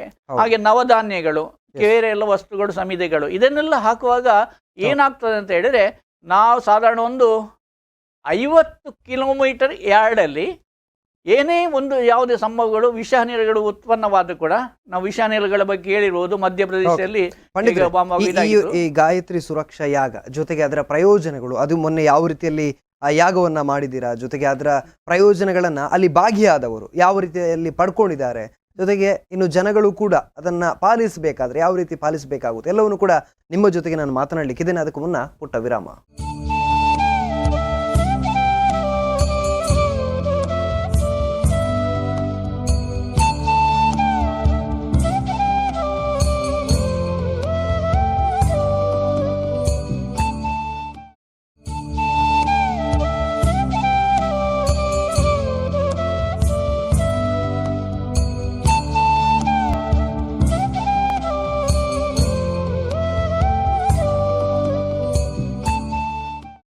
ವಿರಾಮದ ಬಳಿಕ ಮತ್ತೆ ಗಾಯತ್ರಿ ಸುರಕ್ಷಾ ಯಾಗ ವಿಶೇಷ ಕಾರ್ಯಕ್ರಮಕ್ಕೆ ಸ್ವಾಗತ. ಮಾತನಾಡ್ತಾ ಇದ್ವಿ ಪಂಡಿತರ ಬಳಿಯಲ್ಲಿ, ಅಂದರೆ ಈ ವೇದಗಳಲ್ಲಿ ಮಾನವ ಜನ್ಮ ಅಥವಾ ಈ ಪರಿಸರ ಇರ್ಬೋದು, ಒಬ್ಬ ಮನುಷ್ಯನ ಜವಾಬ್ದಾರಿ ಅನ್ನುವಂಥದ್ದು ಹೇಗಿವೆ ವೇದಗಳಲ್ಲಿ ಅಂತ.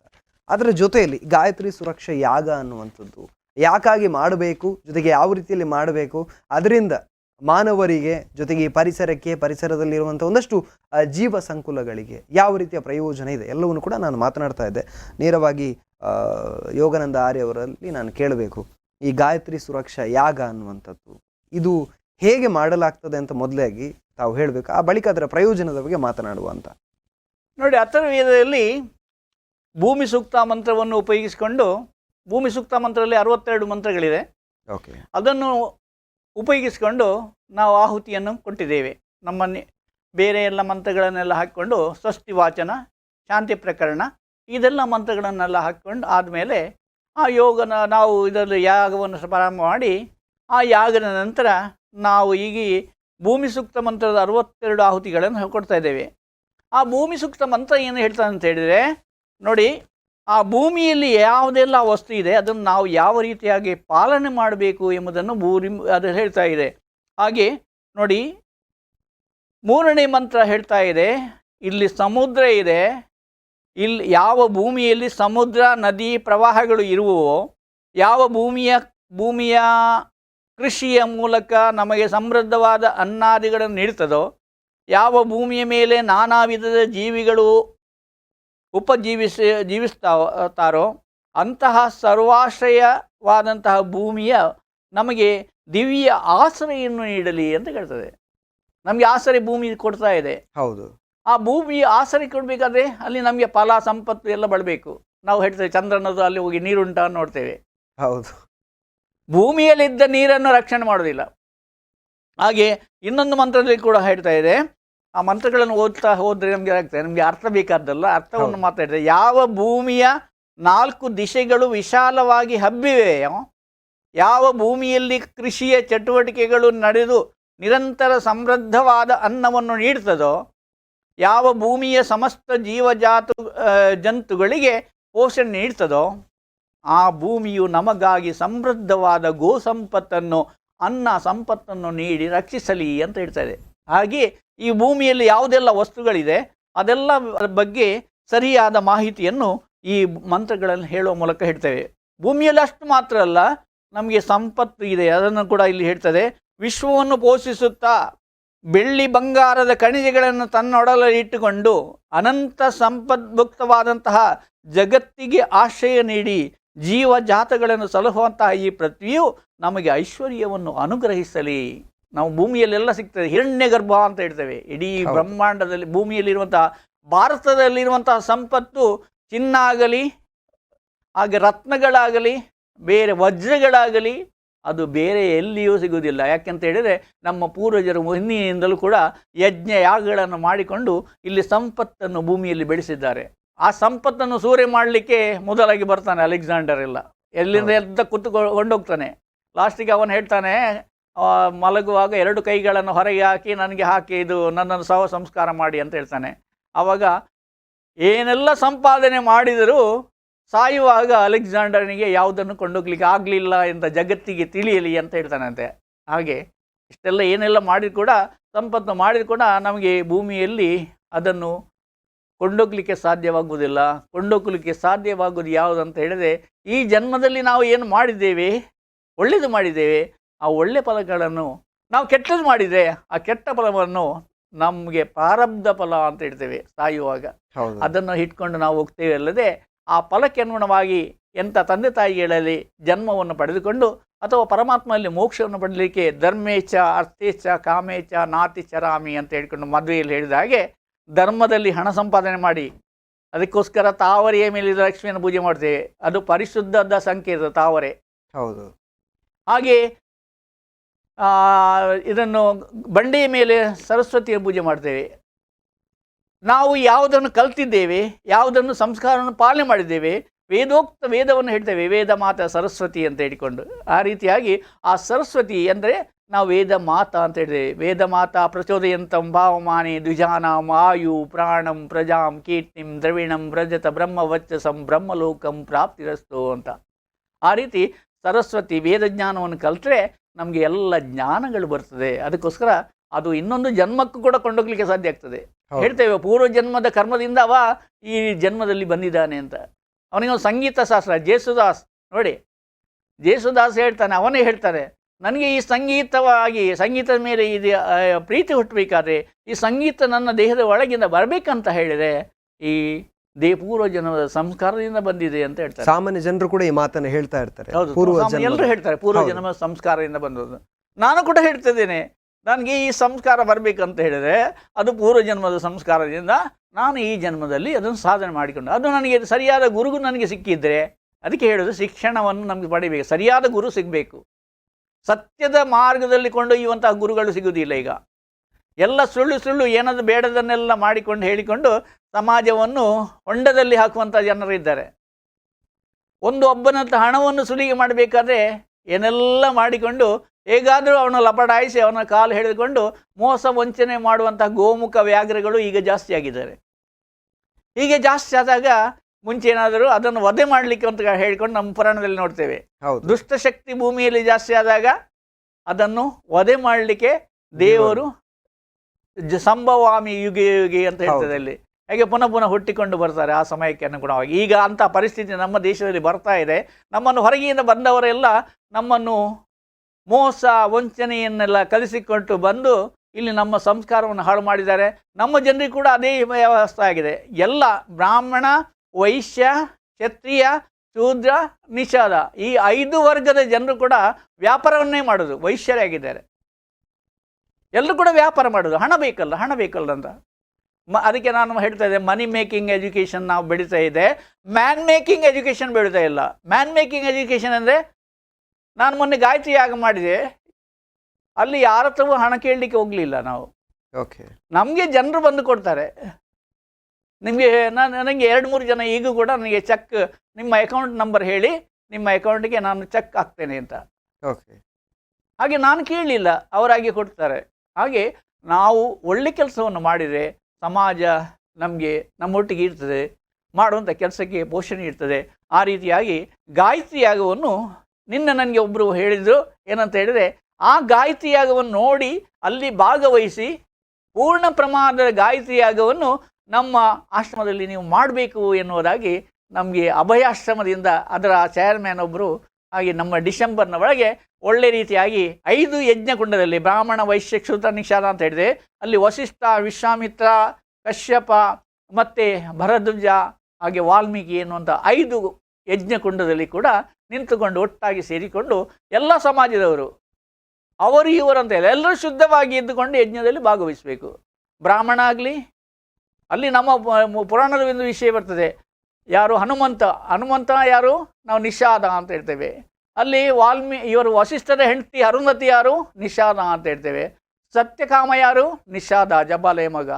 ಅದೇ ನಮ್ಮ ಪುರಾಣದಲ್ಲಿ ಋಷಿಮುನಿಗಳೆಲ್ಲ ಈ ಜಾತಿ ಮತವನ್ನು ಫಾಲೋ ಮಾಡ್ತಿರಲಿಲ್ಲ. ಯಾರು ಜ್ಞಾನವಂತರು, ಬುದ್ಧಿವಂತರು, ಅವರಿಗೆ ಯಾರಿಗೆ ಸಂಸ್ಕಾರವನ್ನು ಬೇಕು, ವೇದಗಳು ಹೇಳ್ತಾ ಇದೆ, ವೇದ ಮಂತ್ರದಲ್ಲಿಯೇ ಯಾವ ಮನುಷ್ಯನಿಗೋಸ್ಕರ ನಾನು ವೇದ ಮಂತ್ರಗಳನ್ನು ವೇದಜ್ಞಾನ ಕೊಟ್ಟಿದ್ದೇನೆ, ಯಾರು ಆ ಮನುಷ್ಯರಿಗೆ ಕೊಡುವುದಿಲ್ಲವೋ, ಕೇಳಿದವರಿಗೆ ಯಾರಿಗೆ ಕೊಡುವುದಿಲ್ಲವೋ ಅವನಿಗೆ ಅವನ ವಂಶ ಕ್ಷೀಣವಾಗಿ ಹೋಗ್ತದೆ, ಅವನಿಗೆ ಅದೇ ಶಾಪವಾಗ್ತದೆ.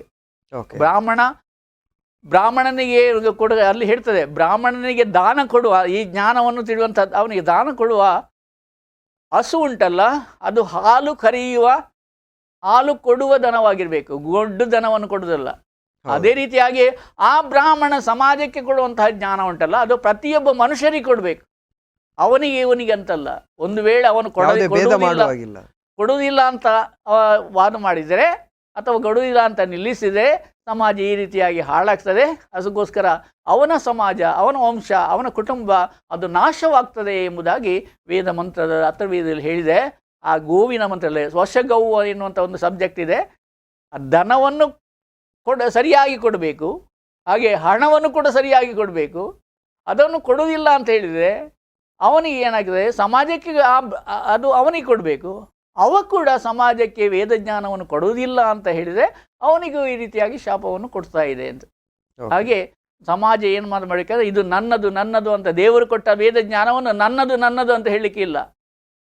ಈ ವೇದಜ್ಞಾನ ಸಮಾಜಕ್ಕೆ, ವೇದ ಶಿಕ್ಷಣವನ್ನು ಸಮಾಜಕ್ಕೆ ಕೊಡದಿರೋದ್ರಿಂದ ನಮ್ಮ ವಿಶ್ವದಲ್ಲಿ ಈ ರೀತಿಯಾಗಿ ಜಾತಿ ಮತಗಳ ಗಲಾಟೆ, ಈಗ ಕೋಮು ಗಲಭೆ, ಇದೆಲ್ಲ ಕಾರಣ ಏನಂತ ಹೇಳಿದರೆ ನಮಗೆ ಸರಿಯಾದ ಶಿಕ್ಷಣ ಕೊಡೋದಿಲ್ಲ. ನಾವು ಮನುಷ್ಯನಾಗಿ ಇದ್ದುಕೊಂಡು ಯಾವ ರೀತಿಯಾಗಿ ಧರ್ಮವನ್ನು ಪಾಲನೆ ಮಾಡಬೇಕು ಅಂತ ಹೇಳಿಕೊಂಡು ನಮಗೆ ಸಮಾಜ ಹೇಳ್ತಾ ಇಲ್ಲ. ಧರ್ಮ ಅಂತ ಹೇಳಿದೆ ಯಾವುದು ಮತಗಳಲ್ಲ, ಧರ್ಮ ಇರುವುದು ಒಂದೇ, ದೇವರು ಇರುವುದು ಒಂದೇ. ಯಾವುದೇ 1000 ದೇವರು ಇಲ್ಲ, 1000 ಧರ್ಮವೂ ಇಲ್ಲ. ಮತಗಳನ್ನು ಧರ್ಮ ಅಂತ ಹೇಳಿಕೊಂಡು ತಿಳಿದುಕೊಳ್ಳುವುದು ತಪ್ಪು. ಇದು ಕೋಮುವಾದಕ್ಕೆ, ಗಲಾಟೆಗೆ, ಜಾತಿ ಮತಗಳು ಎಲ್ಲ ಕಾರಣ ಏನಂತ ಹೇಳಿದರೆ ಅದನ್ನು ಬೆಳೆಸುವುದುಂಟಲ್ಲ, ಇದು ಕೋಮುವಾದಕ್ಕೆ, ಗಲಾಟೆಗೆ ಕಾರಣವಾಗ್ತದೆ. ಅದನ್ನು ಬಿಟ್ಟು ಮನುಷ್ಯರೆಲ್ಲ ಮನುಕುಲ ಒಂದೇ ಎನ್ನುವಂಥ ಭಾವನೆಯಲ್ಲಿ ಅವರು ಒಳ್ಳೆ ದಾರಿಯಲ್ಲಿ ಅವರು ಬರಬೇಕು ಎನ್ನುವಂಥ ಉದ್ದೇಶದಿಂದ ನಾವು ಗಾಯತ್ರಿ ಮಂತ್ರವನ್ನು ಹಮ್ಮಿಕೊಂಡು ಎಲ್ಲ ಸಮಾಜವರು ಒಟ್ಟುಗೂಡಿ ಆ ಜ್ಞಾನವನ್ನು ಸಮಾಜಕ್ಕೆ ಕೊಡಬೇಕು ಎನ್ನುವಂಥ ಉದ್ದೇಶದಿಂದ ವಿದ್ವಾಂಸರುಗಳನ್ನೆಲ್ಲ ಕರೆಸಿಕೊಂಡು ಈ ಗಾಯತ್ರಿ ಯಾಗವನ್ನು ಮೊನ್ನೆ ಮಾಡಿದ್ದೇವೆ. ಇನ್ನು ಮುಂದಕ್ಕೂ ಸಮಾಜಕ್ಕೆ ಆ ಜ್ಞಾನವನ್ನು ತಿಳಿಸಬೇಕು ಎನ್ನುವಂಥ ಉದ್ದೇಶದಿಂದ ಈ ವೇದಿಕೆಯಲ್ಲಿ ಬಂದು ನೀನು ಮಾತಾಡ್ತಾ ಇದ್ದೇನೆ. ನೀವು ಕೇಳಿದ ಪ್ರಶ್ನೆಗೆ ಉತ್ತರವನ್ನು ನೀಡಿದ್ದೇನೆ. ಇವಾಗ ಈ ಯಾಗ ಅಂತ ಬಂದಾಗ ಯಾಗಕ್ಕೆ ಯಾವ ರೀತಿಯ ಸಿದ್ಧತೆಗಳು ಮಾಡ್ಕೊಳ್ಬೇಕು? ಈಗ ಒಂದು ಜಾಗದಲ್ಲಿ ಒಂದು ಪ್ರದೇಶ ಇದೆ, ಅಲ್ಲಿ ಒಂದಷ್ಟು ಜನ ಸೇರ್ಕೊಂಡು ಈ ಗಾಯತ್ರಿ ಸುರಕ್ಷೆ ಯಾಗವನ್ನು ಮಾಡಬೇಕಂತ ಬಂದಾಗ ಅವ್ರು ಯಾವ ರೀತಿಯ ಸಿದ್ಧತೆಗಳನ್ನು ಮಾಡ್ಕೊಳ್ಬೇಕು, ಯಾವೆಲ್ಲ ಒಂದು ವಸ್ತುಗಳನ್ನು ತರಬೇಕಾಗುತ್ತೆ ಈ ಯಾಗಕ್ಕೋಸ್ಕರ ಅಂತ? ನೋಡಿ, ಯಾಗವನ್ನು ಮಾಡುವಾಗ ದೇವಸ್ಥಾನಕ್ಕೆ ನಿಜವಾಗಿ ದೇವರ ಸತ್ಯಕ್ಕೆ ಹೋಗುವಾಗ ಹೂ ಕೊಂಡೋಗ್ತಾರೆ, ಅದು ಇದೆಲ್ಲ ಯಾವುದು ಕೊಂಡೋಗ್ತಾರೆ. ನಾವು ಇಲ್ಲಿ ಯಾಗ ಮಾಡುವಾಗ ನಾವು ಬಯಸೋದು ಏನಂತ ಹೇಳಿದರೆ, ನೀವು ವನಸ್ಪತಿಗಳನ್ನು ನವಧಾನ್ಯಗಳನ್ನು ಇಟ್ಕೊಂಡು ಬನ್ನಿ, ಅಥವಾ ತುಪ್ಪ ಇದ್ದರೆ ಶುದ್ಧವಾದ ದನದ ತುಪ್ಪ ಇದ್ದರೆ ಇಟ್ಕೊಂಡು ಬನ್ನಿ. ಇಲ್ಲದೆ ನಮ್ಮ ನಂದಿನಿ ತುಪ್ಪ ಒಂದು ಸಾಧಾರಣ ಶುದ್ಧವಿದೆ, ಅದರಲ್ಲಿ ಕೆಲವು ಸಲ ಯಾವುದು ಎಮ್ಮೆ ಹಾಲು ಇದೆ, ಅದು ಶುದ್ಧ ಹಾಗೆ ಆಗಿದೆ ಅಂತ ಹೇಳ್ತಾರೆ. ಅದೇ ಶುದ್ಧ ದೇವರಿಗಿಲ್ಲ, ಶುದ್ಧ ಇರುವುದು ಮನುಷ್ಯನಿಗೆ. ದೇವರು ಎಲ್ಲ ಅಶುದ್ಧವನ್ನು ನಿವಾರಣೆ ಮಾಡುವಂಥ ಶಕ್ತಿ ಇದೆ. ಸೂರ್ಯನಿಗೆ ಬೆಳಕು ಬೀಳ್ತದೆ ಭೂಮಿಯಲ್ಲಿ ಎಲ್ಲ ಕಡೆಯಲ್ಲಿ. ಶುದ್ಧ ಅಶುದ್ಧ ಇದ್ದ ಸ್ಥಳ ಎಲ್ಲ ಕಡೆಯಲ್ಲಿ ಇದೆ. ಕೆಲವು ಕಡೆಯಲ್ಲಿ ಅಶುದ್ಧ ಇದೆ, ಕೆಲವು ಕಡೆಯಲ್ಲಿ ಶುದ್ಧ ಇದೆ. ಅದನ್ನೆಲ್ಲ ಕ್ಲೀನ್ ಮಾಡಿ, ಡ್ರೈ ಮಾಡಿ, ಒಣಗಿಸಿ ಮಳೆ ಬಂದಾಗ ಎಲ್ಲವನ್ನು ತೊಳೆಯುವಂಥ ಶಕ್ತಿ ಭಗವಂತನಿಗಿದೆ. ಅದೇ ನಮ್ಮ ಹತ್ರ ಇಲ್ಲ. ಅದನ್ನು ನಾವು ಮಾಡುವಂತಹ ಇದು ಯಾಗವನ್ನು ಮಾಡೋದು ಯಾಕೆ ಅಂತ ಹೇಳಿದರೆ ಅದು ಶುದ್ಧ ಮಾಡಲಿಕ್ಕೆ.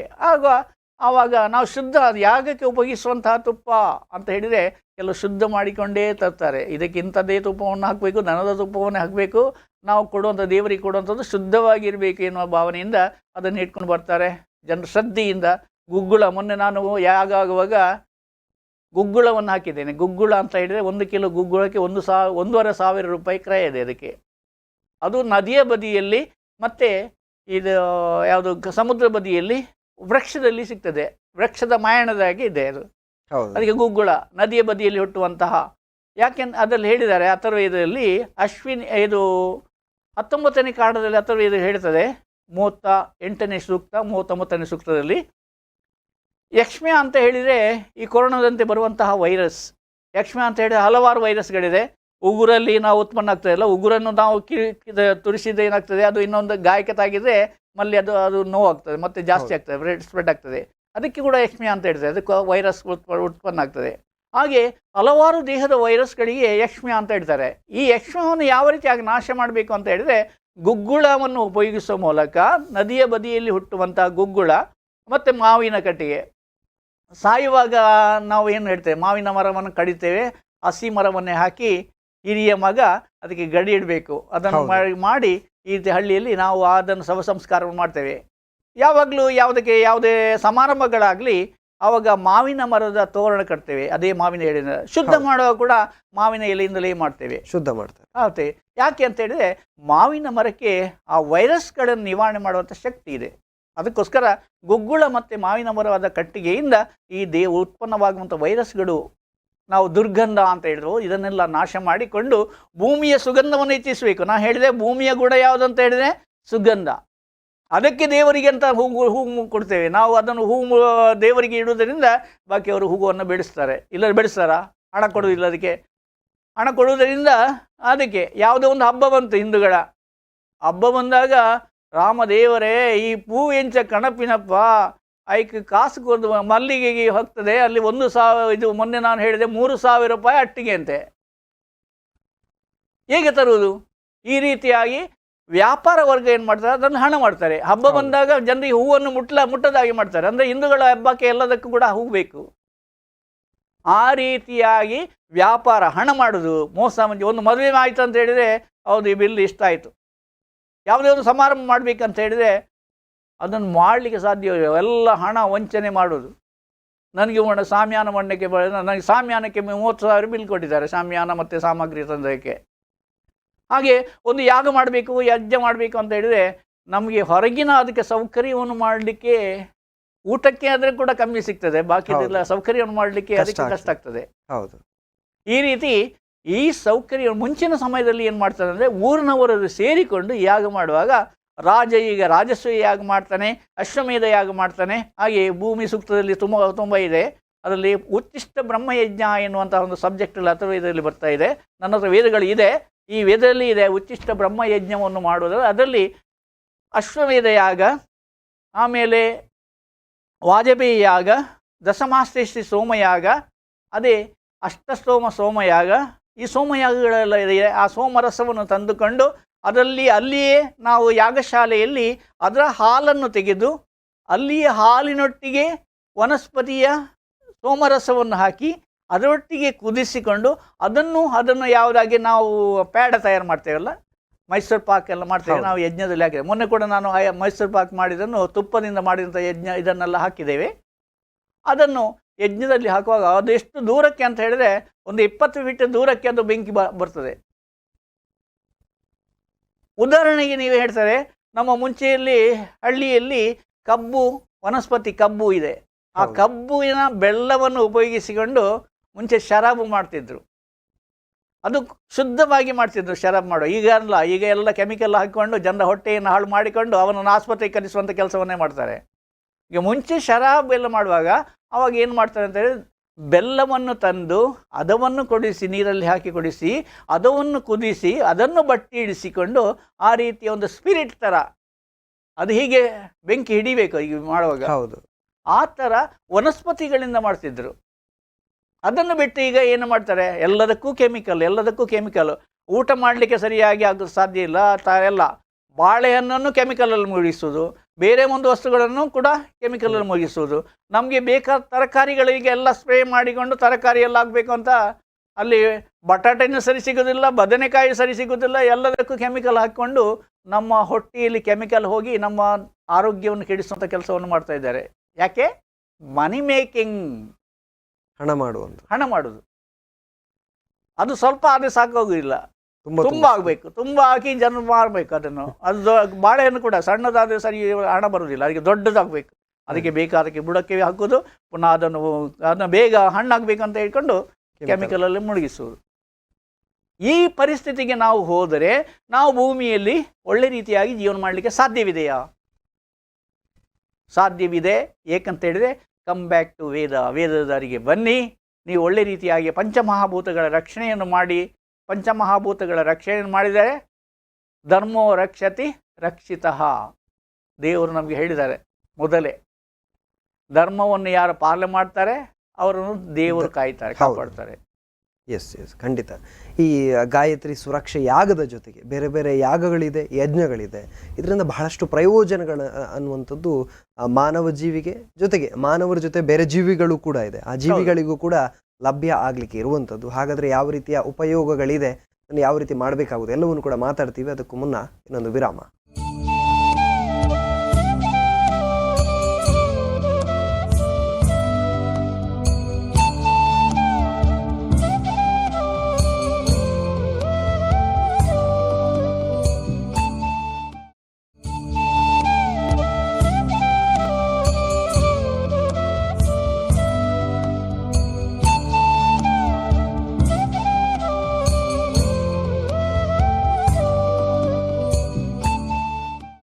ವಿರಾಮದ ಬಳಿಕ ಮತ್ತೆ ಗಾಯತ್ರಿ ಸುರಕ್ಷೆ ಯಾಗ ವಿಶೇಷ ನೇರ ಪ್ರಸಾರ ಕಾರ್ಯಕ್ರಮಕ್ಕೆ ಸ್ವಾಗತ. ಮಾತನಾಡ್ತಾ ಇದ್ವಿ ಪಂಡಿತರ ಜೊತೆಗೆ. ಅಂದರೆ ಈ ಯಾಗಗಳು, ಯಜ್ಞಗಳು, ಜೊತೆಗೆ ಅದರಿಂದ ಆಗುವಂಥ ಪ್ರಯೋಜನಗಳು ಎಲ್ಲವೂ ಕೂಡ ವೇದಗಳಲ್ಲಿ ಹೇಗಿವೆ, ಪ್ರಸ್ತುತ ಮಾನವರ ಜವಾಬ್ದಾರಿಗಳು ಅಥವಾ ಅವರ ಕರ್ತವ್ಯಗಳು ಹೇಗಿವೆ ಅನ್ನುವಂಥದ್ದು. ವನಸ್ಪತಿಗಳಿರ್ಬೋದು ಅಥವಾ ಅದನ್ನು ಯಾವ ರೀತಿ ಬಳಸ್ಕೊಳ್ಬೇಕು ಅನ್ನೋದನ್ನು ಪಂಡಿತರು ತಿಳಿಸ್ಕೊಡ್ತಾ ಇದ್ರು. ಇನ್ನು ಸುಗಂಧದ ಬಗ್ಗೆ ಎಲ್ಲ ಮಾತನಾಡ್ತಾ ಇದ್ವಿ ಪಂಡಿತರೇ. ಹೌದು, ಅದೇ ನಾವು ದುರ್ಗಂಧವನ್ನು ನಾಶ ಮಾಡಿ ಸುಗಂಧವನ್ನು ವೃಷ್ಟಿ ಮಾಡೋದ್ರಿಂದ ಯಜ್ಞದಲ್ಲಿ ಸುಗಂಧವನ್ನು ವೃಷ್ಟಿ ಮಾಡಬೇಕು ಅಂತ ಹೇಳ್ತಾ ಇದ್ದೇವೆ. ಭೂಮಿ ಸೂಕ್ತ ಮಂತ್ರ ಹೇಳ್ತದೆ. ಈ ರೀತಿಯಾಗಿ ನಾವು ಯಜ್ಞವನ್ನು ಮಾಡೋದರಿಂದ ಅಲ್ಲಿ ಭೂಮಿ ಸೂಕ್ತ ಮಂತ್ರದಲ್ಲಿ ಹೇಳಿದೆ, ಸತ್ಯಂ ಬೃಹತ್ ರಥಂ ಉಗ್ರಹ ದೀಕ್ಷಾ ತಪೋ ಬ್ರಹ್ಮಯಜ್ಞ ಪೃಥ್ವಿಂ ಧಾರಯಂತಿ ಸಾನೋ ಭೂತಸ್ಯ ಭವ್ಯಸ್ಯ ಪತ್ಪುರಂ ಲೋಕಂ ಪೃಥ್ವಿನಾ ಕೃಣೋತು. ಸತ್ಯವು, ರಥವು, ಪ್ರತಾಪವು, ತಪಸ್ಸು, ದೀಕ್ಷೆಯು, ಬ್ರಹ್ಮವು ಹಾಗೂ ಯಜ್ಞವು ಇವೆಲ್ಲವೂ ಸೇರಿ ಪೃಥ್ವಿಯನ್ನು ಪರಿಪಾಲಿಸುತ್ತದೆ. ಅಂತಹ ಪೃಥ್ವಿಯು ನಮ್ಮ ಭೂತಕಾಲದ ಭವಿಷ್ಯತ್ತಿನ ಪಾಲಿಕೆಯ ಸ್ವಾಮಿಯಾಗಿದ್ದು ನಮಗೆ ಅತ್ಯಂತ ವಿಶಾಲವಾದ ಆಶ್ರಯ ಸ್ಥಾನವನ್ನು ಕಲ್ಪಿಸಿಕೊಡಲಿ, ಬ್ರಹ್ಮ ಪ್ರಕಾಶವನ್ನು ಉಂಟು ಮಾಡಲಿ ಎಂಬುದಾಗಿ ಭೂಮಿ ಸೂಕ್ತದ ಮೊದಲನೇ ಮಂತ್ರ ಹೇಳ್ತಾ ಇದೆ. ಹಾಗೆ ಅದು ಹೇಗೆಲ್ಲ ಇದೆ, ಯಾವ ಯಾವ ವನಸ್ಪತಿಗಳಲ್ಲಿ ಯಾವ ಮದ್ದು ಇದೆ ಎಂಬುದನ್ನು, ಹಾಗೆ ಸುಗಂಧ ಅಂತ ಹೇಳಿದೆ. ಭೂಮಿಯ ಗುಣ ಯಾವುದು? ಸುಗಂಧ. ಮನುಷ್ಯ ಏನು ಮಾಡ್ತಾನೆ? ದುರ್ಗಂಧ ಮಾಡ್ತಾನೆ. ಹೌದು. ಎಲ್ಲ ಈಗ ನಮ್ಮಲ್ಲಿ ನೋಡ್ತೇವೆ, ತುಂಬ ಫ್ಯಾಕ್ಟ್ರಿಗಳು ಜಾಸ್ತಿ ಆಗ್ತಾ ಇದೆ.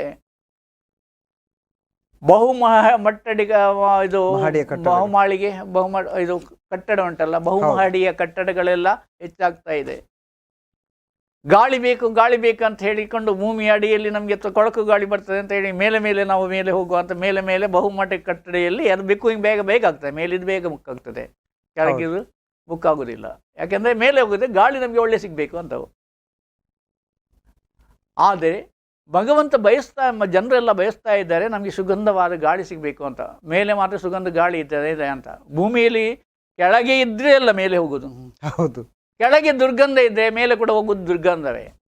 ಅದು ಮನುಷ್ಯನ ಸ್ಥಿತಿ ಮಾತ್ರ. ನಮಗೆ ಮೇಲೆ ಇದ್ದ ಬರುವುದಿಲ್ಲ, ಸೊಳ್ಳೆ ಬರುವುದಿಲ್ಲ, ದುರ್ಗಂಧ ಬರುವುದಿಲ್ಲ, ಹಾಗೆ ಅಂತ ಭಾವಿಸಿಕೊಂಡು ಮೇಲೆ ಹೋಗ್ತಾನೆ. ಹಾಗೆ ಎಲ್ಲ ಸೀನ್ ಕಾಣ್ತದೆ, ಆಕಾಶ ಕಾಣ್ತದೆ, ಒಳ್ಳೆ ದೃಶ್ಯ ಕಾಣ್ತದೆ ಅಂತ ಮಾತಾಡಿ. ಈಗ ನಮ್ಮ ಮಂಗಳೂರಲ್ಲಿ ತುಂಬ ಬೆಳೀತಾ ಇದೆ, 44 ಮಹಡಿದ್ದು, 38 ಮಹಡಿದು, ಹಾಗೆ ಕೆಲವು ಮಹಡಿಯ ಮನೆಗಳೆಲ್ಲ ಅದನ್ನೆಲ್ಲ ಬುಕ್ ಮಾಡ್ತಾ ಇದ್ದಾರೆ. ಕೋಟಿ ಕೋಟಿ ಹಣ ಕೊಟ್ಟು ಹಣವನ್ನು ಯಾವ ರೀತಿಯಾಗಿ ಉಪಯೋಗ ಮಾಡಬೇಕು ಎಂಬುದೇ ನಮ್ಗೆ ಗೊತ್ತಿಲ್ಲ. ಹಣವನ್ನು ಯಾವ ರೀತಿಯಾಗಿ ಹಣ ಬಂತು ಅಂತ ಹೇಳುವಾಗ ಅದಕ್ಕೆ ಹೇಳುದು, ಅಲ್ಲಿ ಲಕ್ಷ್ಮಿಯ ಮಂತ್ರದಲ್ಲಿ ಹೇಳ್ತಾ ಇದೆ, ಲಕ್ಷ್ಮಿ ಅಂತ ಹೇಳಿದೆ, ಮೊದಲು ನಿನ್ನ ದುರ್ಗುಣವನ್ನು ನಿವಾರಣೆ ಮಾಡು, ನಿನ್ನ ಆಸೆ ಆಕಾಂಕ್ಷೆಗಳನ್ನುಂಟಲ್ಲ ಅದನ್ನು ಕಂಟ್ರೋಲ್ ಮಾಡು.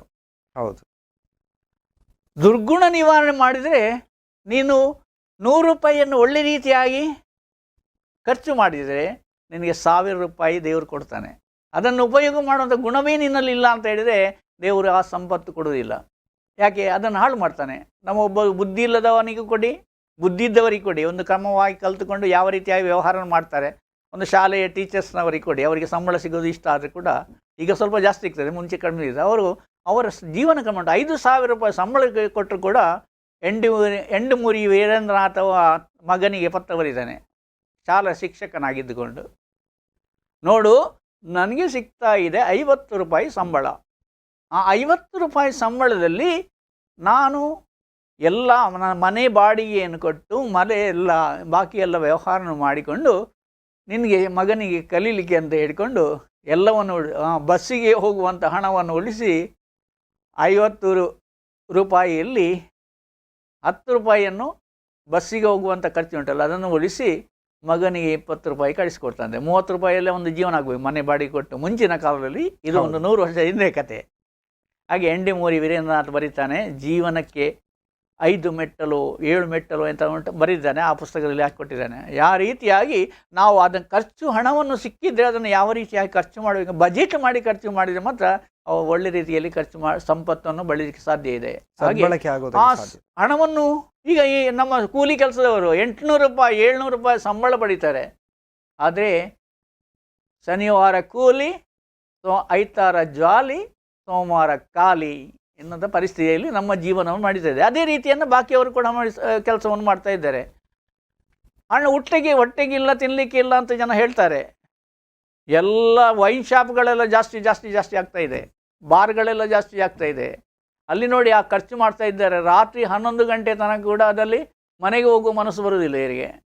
ಹೆಂಡತಿ ಮಕ್ಕಳಲ್ಲಿ ಗೋಳಾಡ್ತಾ ಇರ್ತಾರೆ. ಆದರೆ ಹಣ ಖರ್ಚು ಮಾಡೋದುಂಟಲ್ಲ, ಅವರ ಆ ಲಿಮಿಟ್ ತಪ್ಪಿಕೊಂಡು ಹಣವನ್ನು ಖರ್ಚು ಮಾಡಿ ಮತ್ತೆ ಹಣಕ್ಕೋಸ್ಕರ ಏನೇನೆಲ್ಲ ಮಾಡ್ತಾರೆ. ಆ ಹಣವನ್ನು ಪಡಲಿಕ್ಕೆ ಏನೆಲ್ಲ ಸುಳ್ಳು ಹೇಳಿಕೊಂಡು ಏನೆಲ್ಲ ಮಾಡಿಕೊಂಡು ಅನಾಚಾರಗಳೆಲ್ಲ ಆಗ್ತಾ ಇರುತ್ತೆ. ಹೌದು, ಈ ರೀತಿ ಮನುಷ್ಯನು ಹಣವನ್ನು ಸಂಪಾದನೆ ಮಾಡಬೇಕಾದ್ರೆ ಧರ್ಮಬದ್ಧವಾಗಿ ಹಣವನ್ನು ಸಂಪಾದನೆ ಮಾಡಬೇಕು ಅಂತ ನಾನು ಆವಾಗ ಹೇಳಿದೆ. ಅದೇ ರೀತಿಯಾಗಿ ಧರ್ಮಬದ್ಧವಾಗಿ ವ್ಯವಹಾರವನ್ನು ಮಾಡಬೇಕು.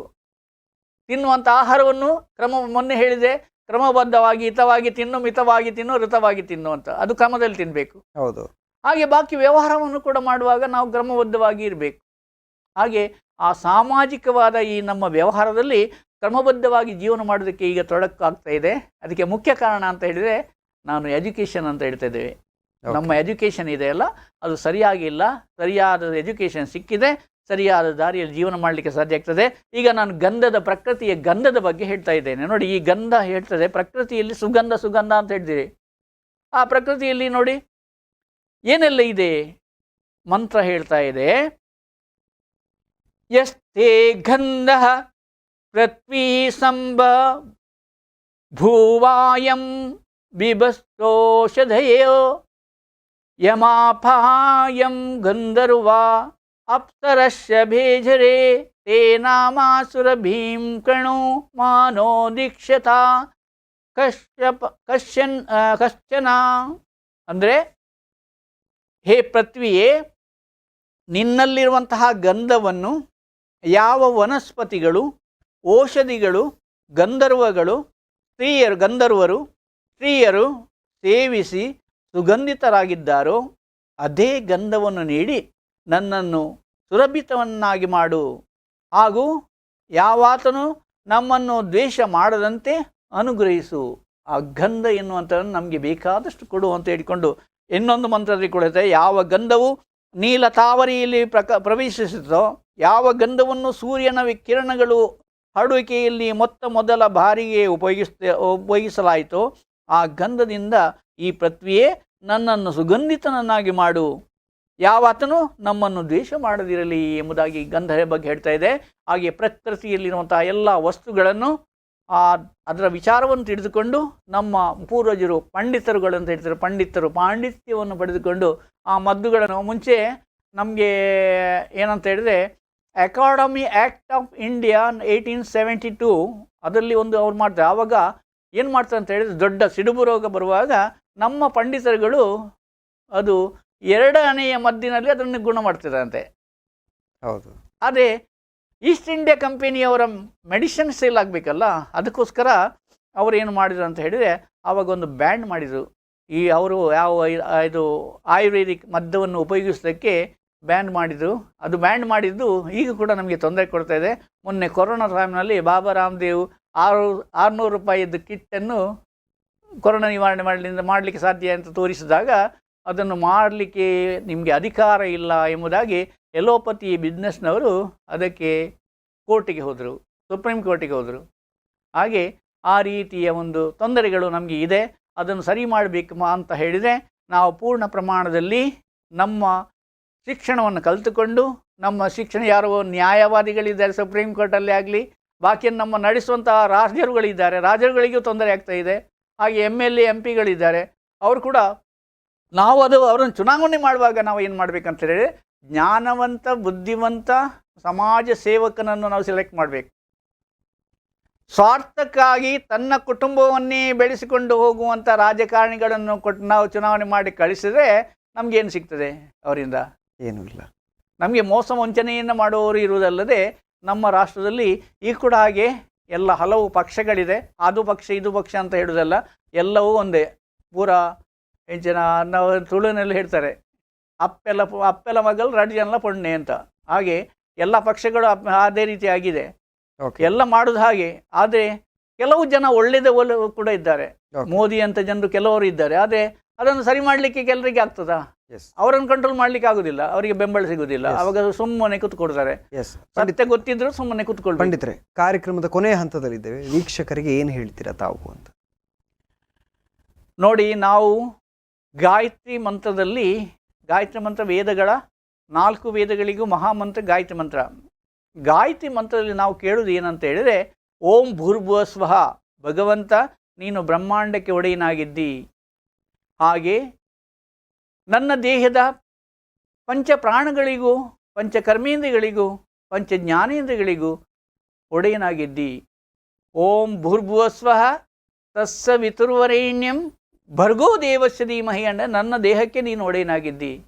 ಧಿಯೋ ಯೋನಃ ಪ್ರಚೋದಯ, ಭಗವಂತ ನನಗೆ ಒಳ್ಳೆ ಬುದ್ಧಿಯನ್ನು ಕೊಟ್ಟು ನನ್ನನ್ನು ಒಳ್ಳೆಯ ದಾರಿಯಲ್ಲಿ, ಮೋಕ್ಷದ ದಾರಿಯಲ್ಲಿ ನಡೆಸಿಕೊಡು ಅಂತ. ಹಾಗೆ ನಾವು ದೇವರ ಹತ್ರ ಅದು ಕೊಡು ಇದು ಕೊಡು ಅಂತ ಯಾವುದನ್ನು ಕೇಳೋದಿಲ್ಲ.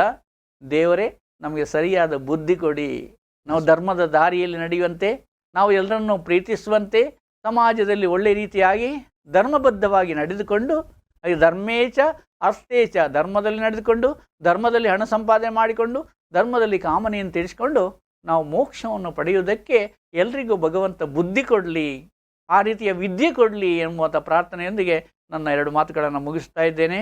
ಓಂ ಧ್ಯೌ ಶಾಂತಿ, ಅಂತರಿಕ್ಷಂ ಶಾಂತಿ, ಪೃಥ್ವೀ ಶಾಂತಿ, ಆಪಃ ಶಾಂತಿ, ಓಷಧಯ ಶಾಂತಿ, ವನಸ್ಪತಯ ಶಾಂತಿ, ವಿಶ್ವೇ ದೇವಾ ಶಾಂತಿ, ಬ್ರಹ್ಮ ಶಾಂತಿ, ಸರ್ವದಂ ಶಾಂತಿ, ಶಾಂತಿ ಏವಾ ಶಾಂತಿ, ಶಾಮಾ ಶಾಂತಿ ಏದಿ. ಓಂ शांति शांति शांति. जो बोले सो अभय. वैदिक धर्म की जय. परमपिता परमात्मा की जय. कृण्वन्तो विश्वम आर्यम. विश्व का कल्याण हो. ಓಂ. ಖಂಡಿತ ಇಷ್ಟೊತ್ತು ನಮ್ಮ ಗಾಯತ್ರಿ ಸುರಕ್ಷಾ ಯಾಗದ ಬಗ್ಗೆ ಆಗಿರ್ಬೋದು, ಅಥವಾ ವೇದ ವಿಜ್ಞಾನಗಳಲ್ಲಿರುವಂಥ ಸತ್ಯಾಸತ್ಯತೆಗಳ ಬಗ್ಗೆ ಇರ್ಬೋದು, ಎಲ್ಲವನ್ನು ಕೂಡ ಮಾತನಾಡಿದರು. ಜೊತೆಗೆ ಮಾನವ ಧರ್ಮ ಇರ್ಬೋದು, ಒಬ್ಬ ಮಾನವನಾಗಿ ಈ ಭೂಮಿಗೆ ಬಂದಮೇಲೆ ಅವನಿಗಿರುವಂಥ ಜವಾಬ್ದಾರಿಗಳು, ಕರ್ತವ್ಯಗಳು ವೇದಗಳಲ್ಲಿ ಯಾವ ರೀತಿಯ ಉಲ್ಲೇಖ ಆಗಿದೆ, ಅದು ಈ ವಿಜ್ಞಾನಕ್ಕೂ ವೇದಕ್ಕೂ ಯಾವ ರೀತಿಯಲ್ಲಿ ಒಂದು ಏನು ವ್ಯವಸ್ಥೆಗಳಿರ್ಬೋದು, ಅಥವಾ ಈಗಿನ ಸಮಾಜ ಈ ವೇದಗಳಲ್ಲಿರುವಂಥ ವಿಜ್ಞಾನವನ್ನು ಯಾರು ಕೂಡ ಅರಿತುಕೊಳ್ತಾ ಇಲ್ಲ, ಯಾವ ರೀತಿ ಅರಿತುಕೊಳ್ಬೇಕು ಎಲ್ಲವನ್ನೂ ಕೂಡ ತಿಳಿಸ್ಕೊಟ್ಟಿದ್ದಾರೆ ನಮ್ಮ ಪಂಡಿತ ಲೋಕಾನಂದ ಆರ್ಯ ಅವರು. ಅನಂತ ಧನ್ಯವಾದಗಳು ಸರ್ ಈ ಕಾರ್ಯಕ್ರಮಕ್ಕೆ ಬಂದು ನಮ್ಮ ಧನ್ಯವಾದ. ಎಸ್ ವೀಕ್ಷಕರೇ, ಇದಾಗಿತ್ತು ಈ ಹೊತ್ತಿನ ವಿಶೇಷ ಸುದ್ದಿ ಹಾಗೂ ಮನೋರಂಜನೆಗಾಗಿ ನೋಡ್ತಾ ಇರಿ ಸ್ಪಂದನ ಟಿವಿ.